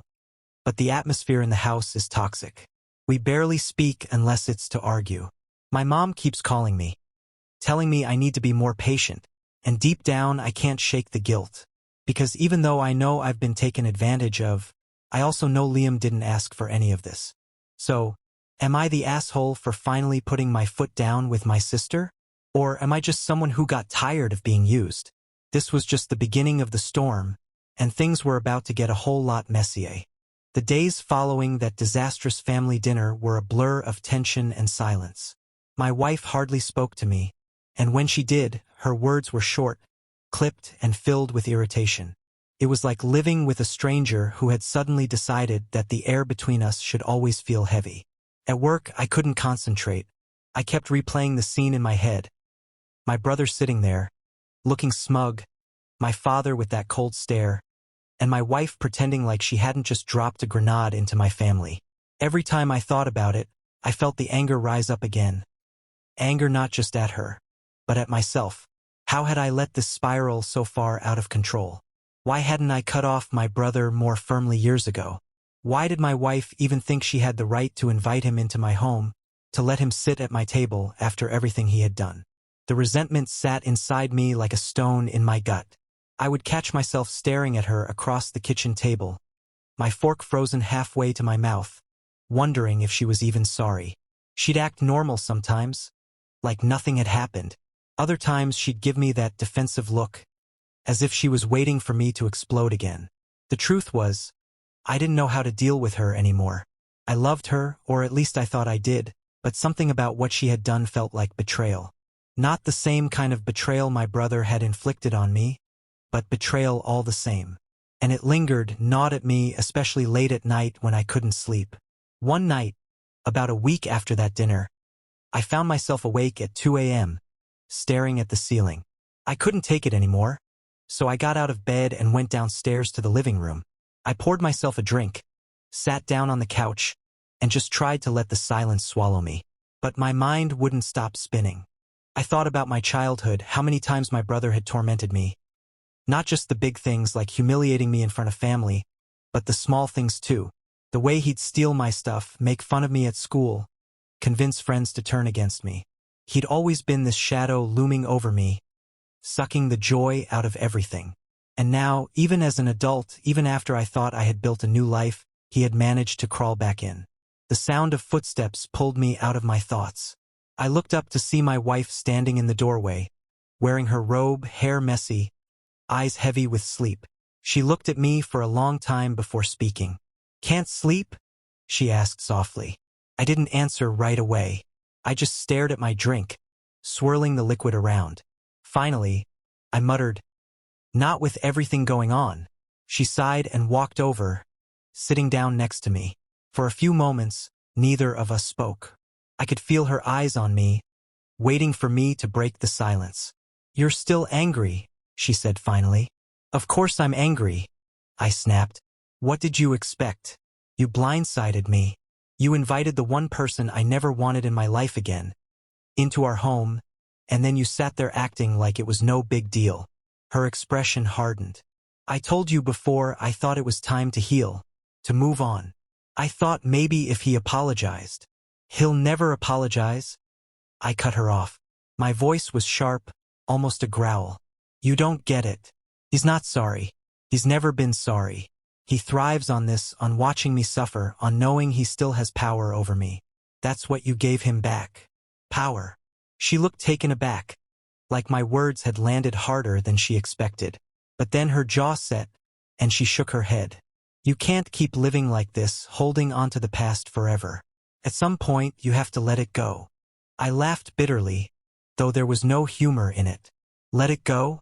You think this is something you just let go? He ruined my life for years. He turned my own family against me.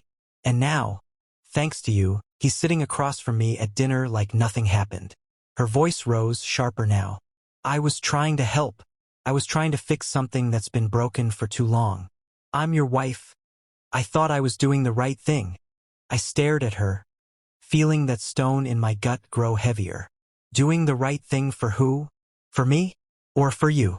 The question hung in the air, and for a moment, she didn't answer. She just looked away, her hands fidgeting in her lap. That silence told me more than words ever could. The realization hit me like a punch to the chest. Maybe she wasn't doing this for me. Maybe she was doing it for herself because she couldn't stand the idea of a family that didn't look perfect on the outside. She hated tension, hated unresolved problems, and maybe she thought she could just force reconciliation and make it all go away. But she didn't care about what it cost me. I stood up, suddenly overwhelmed, and walked toward the kitchen. I needed space, air, something to break the suffocating weight pressing down on me. She called after me, but I didn't answer. I just leaned against the counter, staring out the window into the darkness. In that moment, I knew something had shifted. Something deep and unspoken between us had cracked, and I didn't know if it could ever be repaired. The following morning, I went through the motions of getting ready for work, barely speaking to her. She tried to make small talk, but I brushed her off. I could see the hurt in her eyes, but I didn't have the energy to comfort her. I didn't even know if I wanted to. On the drive to work, I thought about calling my dad, trying to explain myself, trying to salvage what little was left. But what would I even say? That my wife had gone behind my back? That my brother was still the same manipulative bastard he'd always been? My dad wouldn't believe me. He never had. To him, I was the problem. I always had been. By the time I parked, I realized I didn't want to make that call. Not yet. Maybe not ever. But deep down, I also knew this wasn't over. Not with my wife. Not with my brother. Not with my family. Something was coming, and I could feel it like a storm gathering on the horizon. And I wasn't sure if I had the strength to face it.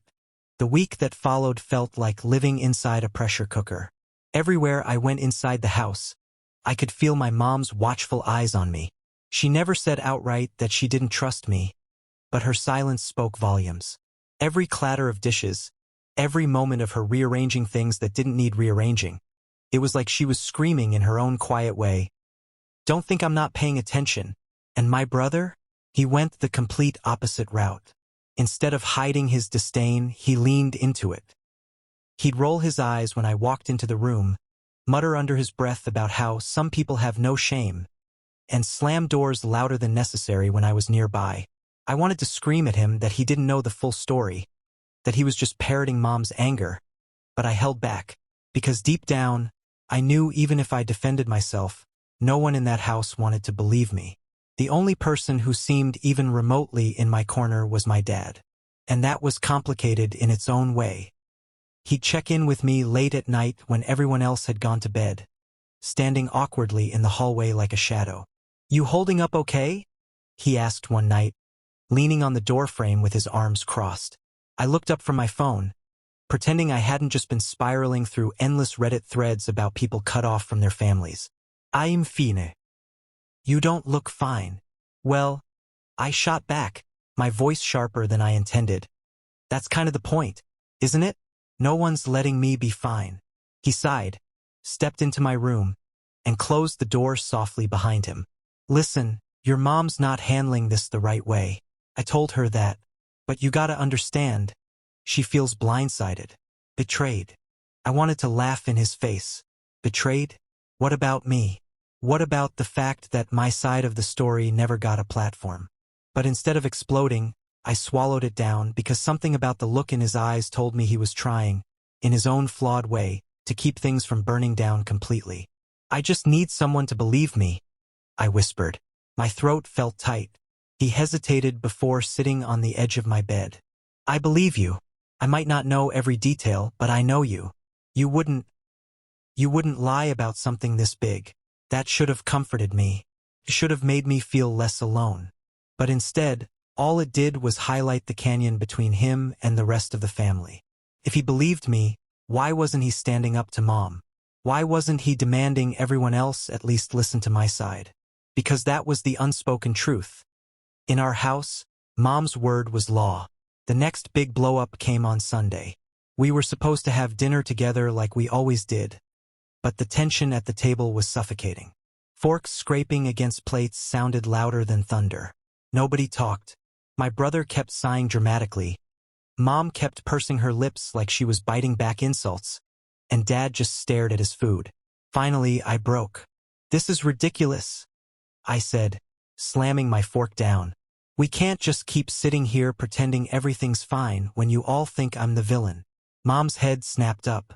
Her eyes narrowed, sharp and cold. "You made your choices. Now you're living with the consequences." "I didn't make any choices," I shouted. "I told you the truth, and none of you want to hear it." My brother scoffed. "Here we go again. Poor you. Always the victim." That was it. That was the match that lit the fire. "You know what?" I stood up so fast my chair nearly toppled. "You all want to paint me as the asshole in this story? Fine. But don't come crawling back to me when the truth finally slaps you in the face." Dad called my name, trying to calm me down, but I was already storming out. My hands were shaking, my chest tight, my vision blurring with angry tears. I locked myself in my room, pressed my back against the door, and slid down until I was sitting on the floor, my whole body trembling. I wanted to leave. I wanted to pack a bag, walk out, and never come back. But the reality was, I had nowhere to go. No one to turn to. That night, I lay awake staring at the ceiling, replaying every word, every argument, every accusation. And a terrifying thought kept looping in my head. What if they're right? What if I was the asshole? What if I had made mistakes I couldn't even see, blinded by my own version of the truth? That thought haunted me more than anything else. But the next morning, something shifted. I woke up with this strange clarity, this quiet resolve. If no one else was going to fight for me, I'd fight for myself. I wasn't going to sit there and let their narrative define me. And so, I did the one thing I'd been avoiding. I started writing it all down. Every detail, every conversation, every choice that led us here.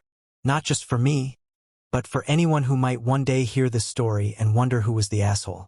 And as I typed, pouring my heart out into the screen, I realized this wasn't just about clearing my name.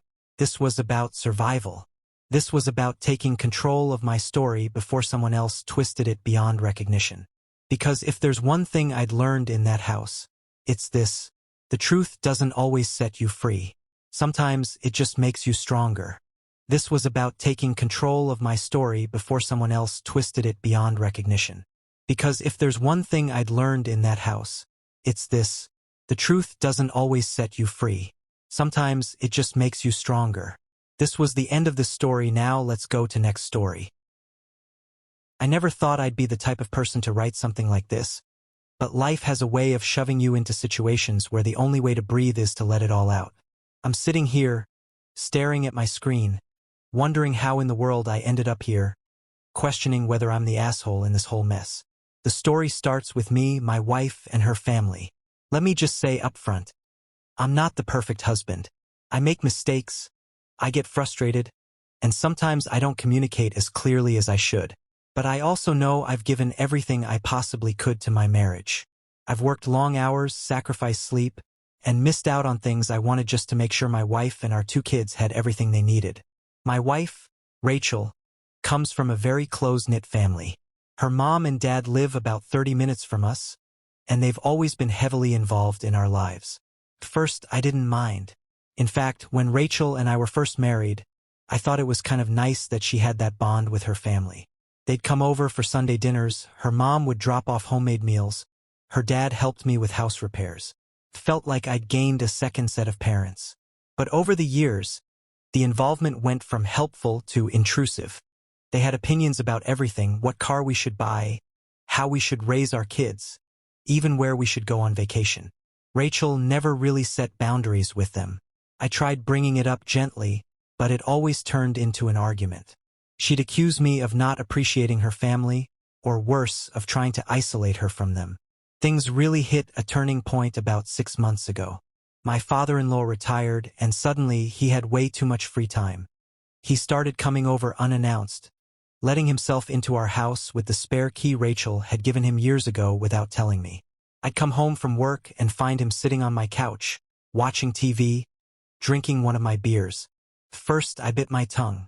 But one night, after a long, stressful day, I walked in, and he was there again, lounging like he owned the place. "Hey," I said, trying to keep my voice calm. "Would you mind giving me a heads up before you come over?" He looked at me like I just insulted him. "This is my daughter's house. I don't need permission to visit." I nearly lost it, but Rachel came into the room, looking between us nervously, and instead of backing me up, she said, "Dad's just helping out with the kids. Don't make a big deal out of it." That's when I realized I was alone in this battle. It only got worse. My mother-in-law started criticizing how I disciplined the kids, saying I was too strict. Rachel started agreeing with her more often than not. Anytime I tried to enforce bedtime or tell the kids no, my in-laws would swoop in, undermine me, and Rachel would let it happen. I started feeling like a stranger in my own home. But the breaking point came 3 weeks ago. Rachel and I had been saving up for years to take the kids on a trip to Disney. It was supposed to be this big family adventure, something we'd been promising the kids forever. I was so excited, not just for them but for us as a couple, to reconnect, to share something magical together. Then, one evening, Rachel dropped a bombshell on me. "My parents are coming with us," she said, as casually as if she were telling me what was for dinner. I stared at her, thinking I'd misheard. "What? They've never been to Disney either," she explained. "It'll be fun. The kids love having them around, and they can help out so you and I can have some alone time." Couldn't believe it. This trip was supposed to be for us, for our kids, for our family, not another chance for her parents to take over. "Rachel," I said slowly, "this was supposed to be our trip, just us and the kids.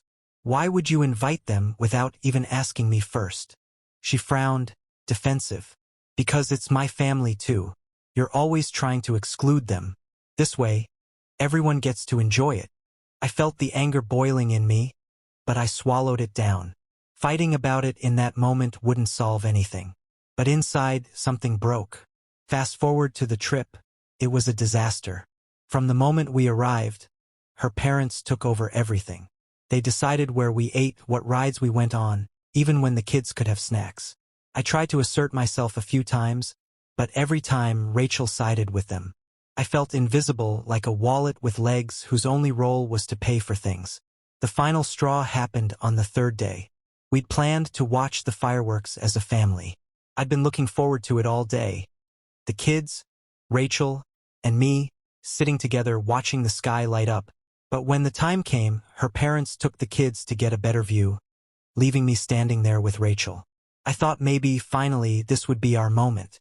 Instead, Rachel turned to me and said, "I'm going to join them. You can stay here if you want."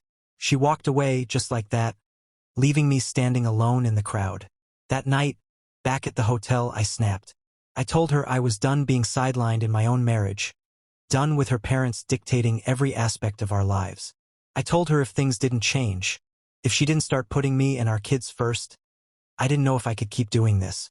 She cried, accused me of being controlling, of hating her family.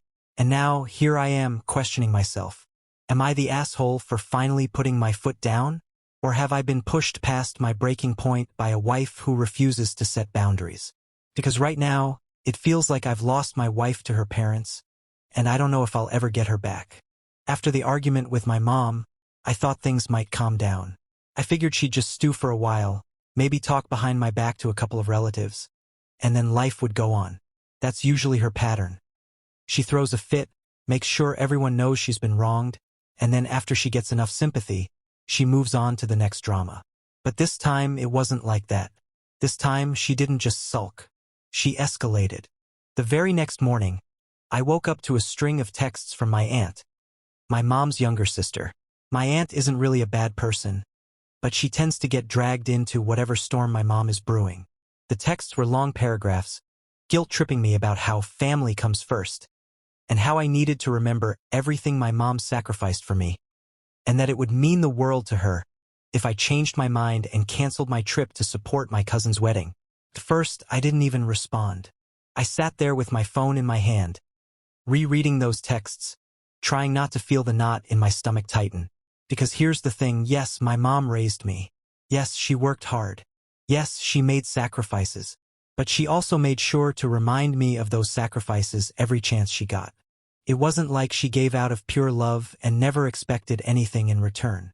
It was more like she'd invested in me, and now I owed her dividends. That's how she framed everything. I wanted to text my aunt back something like, "This isn't about family. This is about control." But I didn't. Instead, I typed out something neutral like, "I already made my plans. I can't back out now. I'm sorry." I thought that would be the end of it. But I was wrong. Later that day, when I got home from work, I noticed my mom was oddly quiet. Usually, if she was mad, she'd give me the silent treatment for about an hour before exploding. But this time, she skipped the explosion and went straight to what I can only describe as manipulation mode. She was sitting at the kitchen table when I walked in, staring at some old photo albums. She didn't look up when I said hi. Instead, she sighed.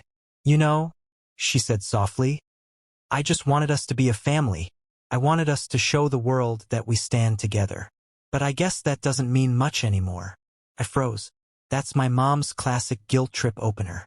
She sets the stage like she's the victim, hoping I'll cave. I didn't take the bait this time. I just said, I already told you, Mom. I can't cancel. I promised Sarah I'd be there. She finally looked up, her eyes already watery. You're choosing a trip over your family. No, I said firmly. I'm choosing to keep my word. I already made plans. It's not fair for you to expect me to just drop everything because you want me to. That's when she shifted tactics. She started bringing up money. All those years I spent working extra shifts to pay for your soccer, your clothes, your college books. And this is how you repay me? By abandoning your family when we need you most. That hit a nerve, and she knew it. My whole childhood was laced with this idea that every penny spent on me was a debt I owed her for life. I remember once when I was 12, she got me a bike for my birthday, and when I didn't clean the kitchen fast enough one night, she yelled, I should take that bike back since you clearly don't appreciate what I do for you. Standing there now, at 25 years old, I realized she still had that same power over me. My chest got tight, and I wanted to scream, but instead, I forced myself to stay calm. Mom, I appreciate everything you've done, but I'm an adult now. I can make my own decisions. Going to Sarah's wedding doesn't mean I don't care about our family. Her face hardened. It means exactly that. She slammed the photo album shut and stormed out of the kitchen. I thought maybe that was it. But then, that night, she did something I honestly wasn't prepared for. She called my grandmother. My grandmother lives a few hours away, but she has always been the matriarch of the family. Everyone respects her opinion. And if she tells you to do something, you basically have no choice, because saying no to her is like saying no to the whole family legacy. Around 9 p.m., my phone rang, and sure enough, it was Grandma. Sweetheart, she said in that gentle but commanding voice. Your mother tells me you don't want to be at your cousin's wedding. Is that true? I hesitated. I didn't want to drag Grandma into this. She's old and doesn't need the stress. But I also knew my mom had probably twisted the story. I'm not saying I don't want to be there, I explained. I just already made plans. I promised a friend I'd be at her wedding across the country, and I can't cancel on her. It's not about not caring about family. Grandma was quiet for a long moment. Then she sighed. Family only comes once in a lifetime. Friends come and go. You have to ask yourself which one is worth more. My heart sank. I respected my grandmother so much, but I hated that she was being used like a pawn in my mom's game. I understand, Grandma, I said carefully, but I also believe keeping my word is important. I don't want to hurt Sarah by bailing at the last second. Grandma didn't push further. She just said, think carefully, dear, because these decisions shape who you are in the family.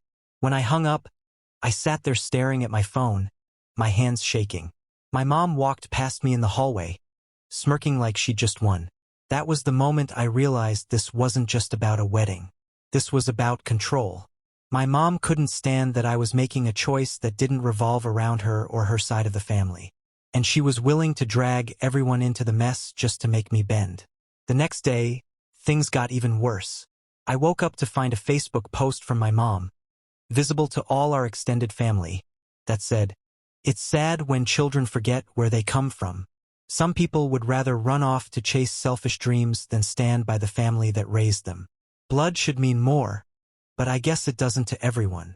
The comments were flooded with relatives saying things like, so sad, you deserve better, and some kids just don't know how to respect their parents. I wanted to scream. She hadn't said my name, but everyone knew who she was talking about. I started getting texts from cousins I hadn't spoken to in years, calling me selfish, ungrateful, and even a disgrace to the family. At that point, I felt like I was drowning. I kept asking myself, am I really the asshole here? Am I really choosing wrong? But deep down, I knew. I knew this was bigger than me missing one wedding. This was about me finally breaking free from the guilt and control my mom had been using my whole life. And the more I thought about it, the more I realized I wasn't sure I could take it anymore. The fallout after that night wasn't explosive the way you'd expect. It was slow, steady, suffocating, like water leaking into a boat until suddenly you realize you're sinking. The morning after the storm night, as I started calling it in my head, Emily acted like nothing had happened. She came into the kitchen, kissed me on the cheek, and asked if I wanted pancakes. Like she hadn't screamed at me, like she hadn't made me question every single thing I thought I knew about my role as a father and as her partner. I remember standing there with the coffee mug half raised, my mind screaming, do I call her out? Do I pretend nothing happened? Do I match her energy? Do I let it go for now? I let it go. And maybe that was my biggest mistake. Because letting it go became a pattern. And once Emily realized I wasn't going to push back, wasn't going to demand accountability, wasn't going to stand up in the moment, she started taking more and more space. Not just physical space, but emotional space too. It started with bedtime. Bedtime used to be my thing. I was the goofy dad who did the monster voices during Where the Wild Things Are. The one who made shadow puppets on the wall until Jake laughed so hard he couldn't breathe. But suddenly, Emily wanted to take over. She'd shoo me out of the room with a too bright smile. Like, I got it tonight. Babe, you go relax. Relax. Except I'd sit downstairs on the couch, hearing muffled voices through the ceiling. I couldn't make out the words, but I could tell from the rhythm of her tone. Sharp, clipped, that bedtime wasn't the gentle ritual it used to be. One night I asked Jake about it casually, like, hey buddy, how's bedtime with mom? He shrugged, fiddling with his Legos. It's fine. She doesn't do the voices right, though. That broke something in me. Then came school mornings. I used to walk Jake to the bus stop. It was a small, sweet ritual, just 5 minutes of holding his hand, talking about whether he thought dinosaurs could beat Transformers in a fight, or which kid at school was the fastest runner that week. But Emily started inserting herself there too. I'll take him today, she'd say, already grabbing her coat. Why? I'd ask. Because I want to. Don't make it a thing. And just like that, she'd hustle him out the door before I could argue. At first, I thought maybe she was trying to be more involved, trying to build her own connection with him. And maybe that was true. But the way she did it felt territorial, like she was putting up fences around him, boxing me out of spaces that had always been ours. The worst was when she started controlling what Jake could say to me. Sounds insane, right? But it happened little by little. Like one afternoon, Jake came home with a drawing from art class. He ran up to me, eyes shining, waving the paper. Dad, look what I made. It was a big, messy crayon drawing of the two of us at the park, holding ice cream cones. It wasn't perfect, but God, it was us. I felt that swell of pride, that ache in my chest you only get when your kid loves you enough to turn you into art. But before I could say anything, Emily swooped in, plucked the paper from his hands and said, That's nice, honey, but maybe next time draw the whole family. Dad doesn't need to be the center of everything. Jake's face crumpled.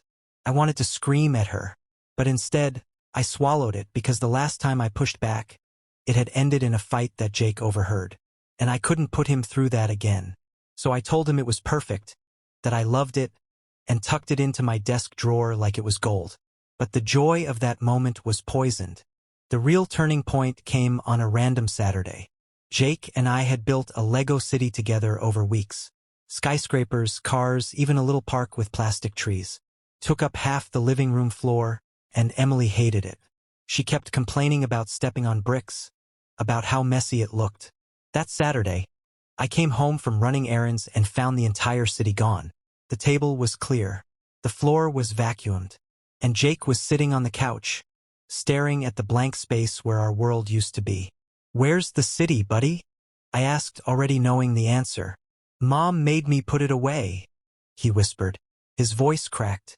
I looked at Emily, who was folding laundry like nothing happened. It was taking over the whole room, she said flatly. It's not healthy for him to be so obsessed. Obsessed, I snapped. It was a project, a thing we did together. Exactly, she said, her eyes sharp. A thing you did with him. It wasn't about him. It was about you. That was the moment I knew she wasn't just stressed. She wasn't just overworked. She wasn't just jealous of time. She was actively trying to cut me out. I tried to fight back after that.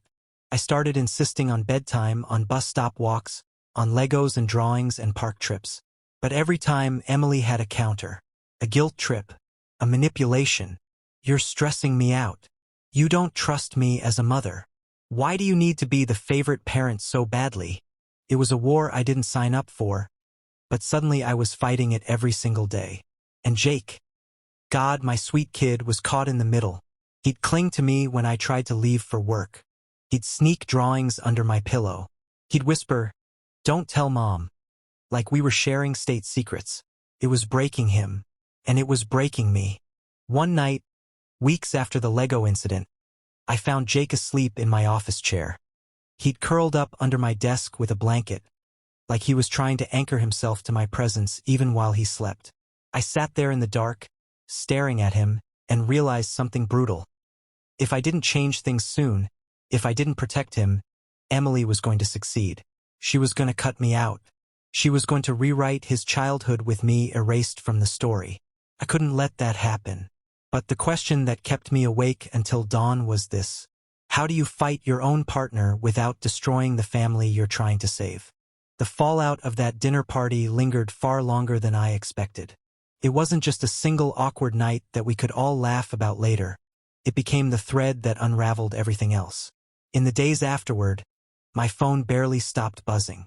Some messages were from cousins trying to console me, saying they couldn't believe my mom and dad had spoken to me like that in front of everyone.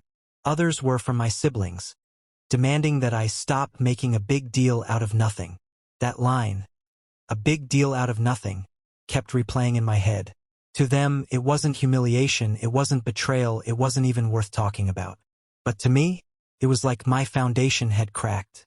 I spent hours lying in bed staring at the ceiling, asking myself if I'd overreacted. Was I too sensitive? Was I turning a joke into a wound? And then I'd remember the heat in my mom's voice, the satisfaction in my dad's smirk, and the way the entire table fell silent. Not out of amusement, but discomfort. That silence validated me more than anything else. It wasn't a joke. It was cruelty dressed as humor. And yet, even with that clarity, I couldn't shake the guilt. Family loyalty is drilled into us from childhood. Blood is thicker than water. Family always comes first. I'd grown up hearing those phrases from the very same people who now use them to excuse their treatment of me. It felt like an emotional trap, a loop I couldn't escape. A week later, my parents invited me to another family gathering, this time at their house. I hesitated. My partner told me not to go, reminding me how badly the last time ended. But a small, almost desperate part of me still hoped it would be different. Maybe they'd apologize. Maybe they realized they'd gone too far. Maybe, just maybe, they still cared enough to make things right. So I went. Walking into their living room was surreal. My mom greeted me with a wide smile that didn't quite reach her eyes, and my dad clapped me on the shoulder like nothing had happened. My siblings were scattered around, laughing, eating, carrying on like everything was perfectly normal. And I really did. I smiled, I accepted a drink, I made small talk. But inside, I was scanning every word, every glance, waiting for the other shoe to drop. It didn't take long. Halfway through dinner, my dad raised his glass and said, "I just want to toast to family, the ones who stick together no matter what, and don't run away just because things get a little uncomfortable." His eyes slid toward me as he said it, and a ripple of chuckles went around the table. My chest tightened. It wasn't even subtle this time. He turned me into the punchline again, dressed it up as wisdom. My siblings laughed, my mom smiled proudly, and I sat there wondering why I had subjected myself to this again. After dinner, my sister cornered me in the kitchen. "You need to stop acting like you're the victim," she hissed. "Mom and Dad are just trying to keep the family together, and you're the one making drama out of nothing." "Nothing?" I whispered back. "Do you have any idea how humiliating that was?" She rolled her eyes. "You're too sensitive. We all know how you are." And that was it. The final crack. On the drive home, I gripped the steering wheel so tightly my knuckles turned white. My partner sat silently beside me, giving me space to process. Finally, I whispered, "I can't do this anymore." It hit me all at once. The exhaustion of years of biting my tongue, the constant pressure to laugh at my own expense, the gaslighting, the guilt. I realized that my family didn't want me as I was. They wanted me as a scapegoat, a prop in their little play, the one they could use to deflect from their own flaws. And I'd played along for so long that I almost believed it myself. But I wasn't going to anymore. The next morning, I typed out a message to our family group chat. My hands shook as I wrote it, but once I hit send, I felt a strange calm settle over me.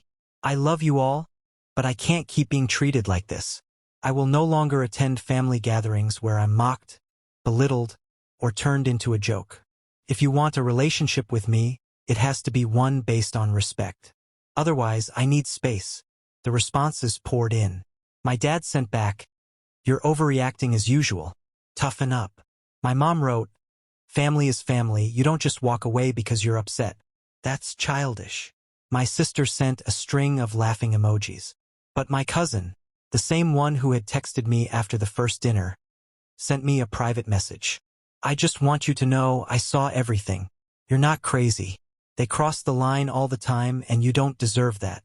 I'm proud of you for standing up for yourself." That message made me cry harder than anything else, because it reminded me that I wasn't alone. And for the first time in years, I felt like I could breathe. But the fallout wasn't over. Not even close. Because my decision to draw boundaries didn't just anger my parents. It threatened the entire dynamic of the family. And they weren't going to let me go quietly. The fallout from the family rift had reached its peak. Months had passed since the confrontation in the courtroom, since the heated exchanges, since the unraveling of years of loyalty, silence, and betrayal. The storm had passed, but its debris still littered my life. Now I found myself in the quiet aftermath, staring at the pieces of everything I once knew, unsure of how to rebuild but aware that rebuilding was no longer optional. The weight of everything was heavy, but it wasn't crushing me the way it once did. That's the strange thing about betrayal. You think it'll kill you, but instead, it reshapes you. Slowly, painfully, you adapt. And I had adapted, though scars remained. In the weeks after the final decision, I noticed how my family had subtly reorganized itself, as though a quiet line had been drawn that no one wanted to admit was there. At gatherings, people divided themselves, my brother's side of the room, my side of the room. It wasn't deliberate at first, but over time it became habitual, a physical manifestation of the invisible rift.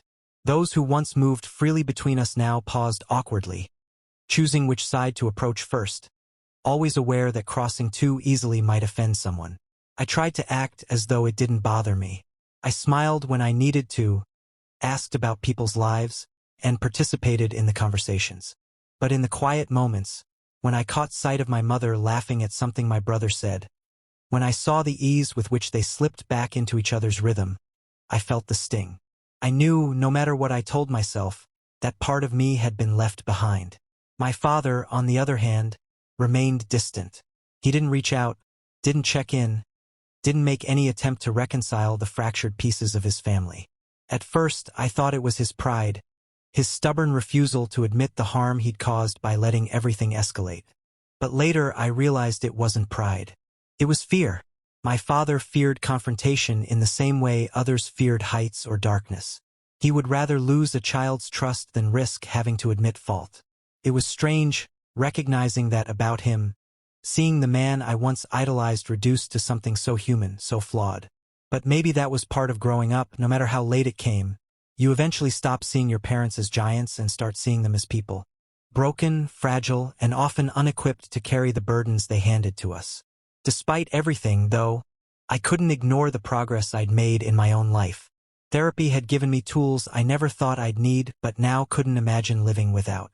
I had learned how to recognize my triggers, how to ground myself when memories threatened to pull me back under, how to separate what happened to me from who I was. And perhaps most importantly, I had learned forgiveness. Not for them, but for myself. Forgiving myself for staying silent as long as I did. Forgiving myself for trying to protect everyone else at the expense of my own well-being. Forgiving myself for needing space, for walking away, for not being the version of myself my family expected. That was the hardest part, I think. Not forgiving them, but forgiving me. One night, months later, I found myself sitting on my balcony, staring at the city lights. My phone buzzed with a text from my cousin. Just a simple message. Thinking of you. Proud of you. And I realized then how much support I actually had, even if it didn't come from the people I thought it would. Sometimes the family you're born with isn't the family that holds you together. Sometimes you build it yourself. That realization freed me in a way nothing else had. So I started writing again, not for them, not even for closure, but for me. I poured my thoughts into pages, documenting the journey, the betrayal, the rebuilding. Writing became a way to remind myself that I wasn't just surviving this. I was transforming because of it. Eventually, I found a rhythm. Work, therapy, writing, moments with friends who felt more like siblings than my real brother ever did. Slowly, the sharp edges of my pain dulled, replaced by something steadier, stronger. The day I finally ran into my brother again, it wasn't dramatic. It wasn't some tearful confrontation or bitter exchange. It was at a family function I couldn't avoid. He looked at me across the room, our eyes meeting for just a second. There was no hostility there, but no warmth either. Just neutrality. For the first time in my life, I didn't feel the need to change that. Because I understood something vital. I didn't need his validation anymore. I didn't need his apology to move forward. His betrayal had carved something raw into me, yes, but it had also forced me to grow in ways I never would have otherwise. And so, I let him exist in his corner of the room, while I stood in mine. Not bitter, not broken, just separate. And for the first time, that was enough.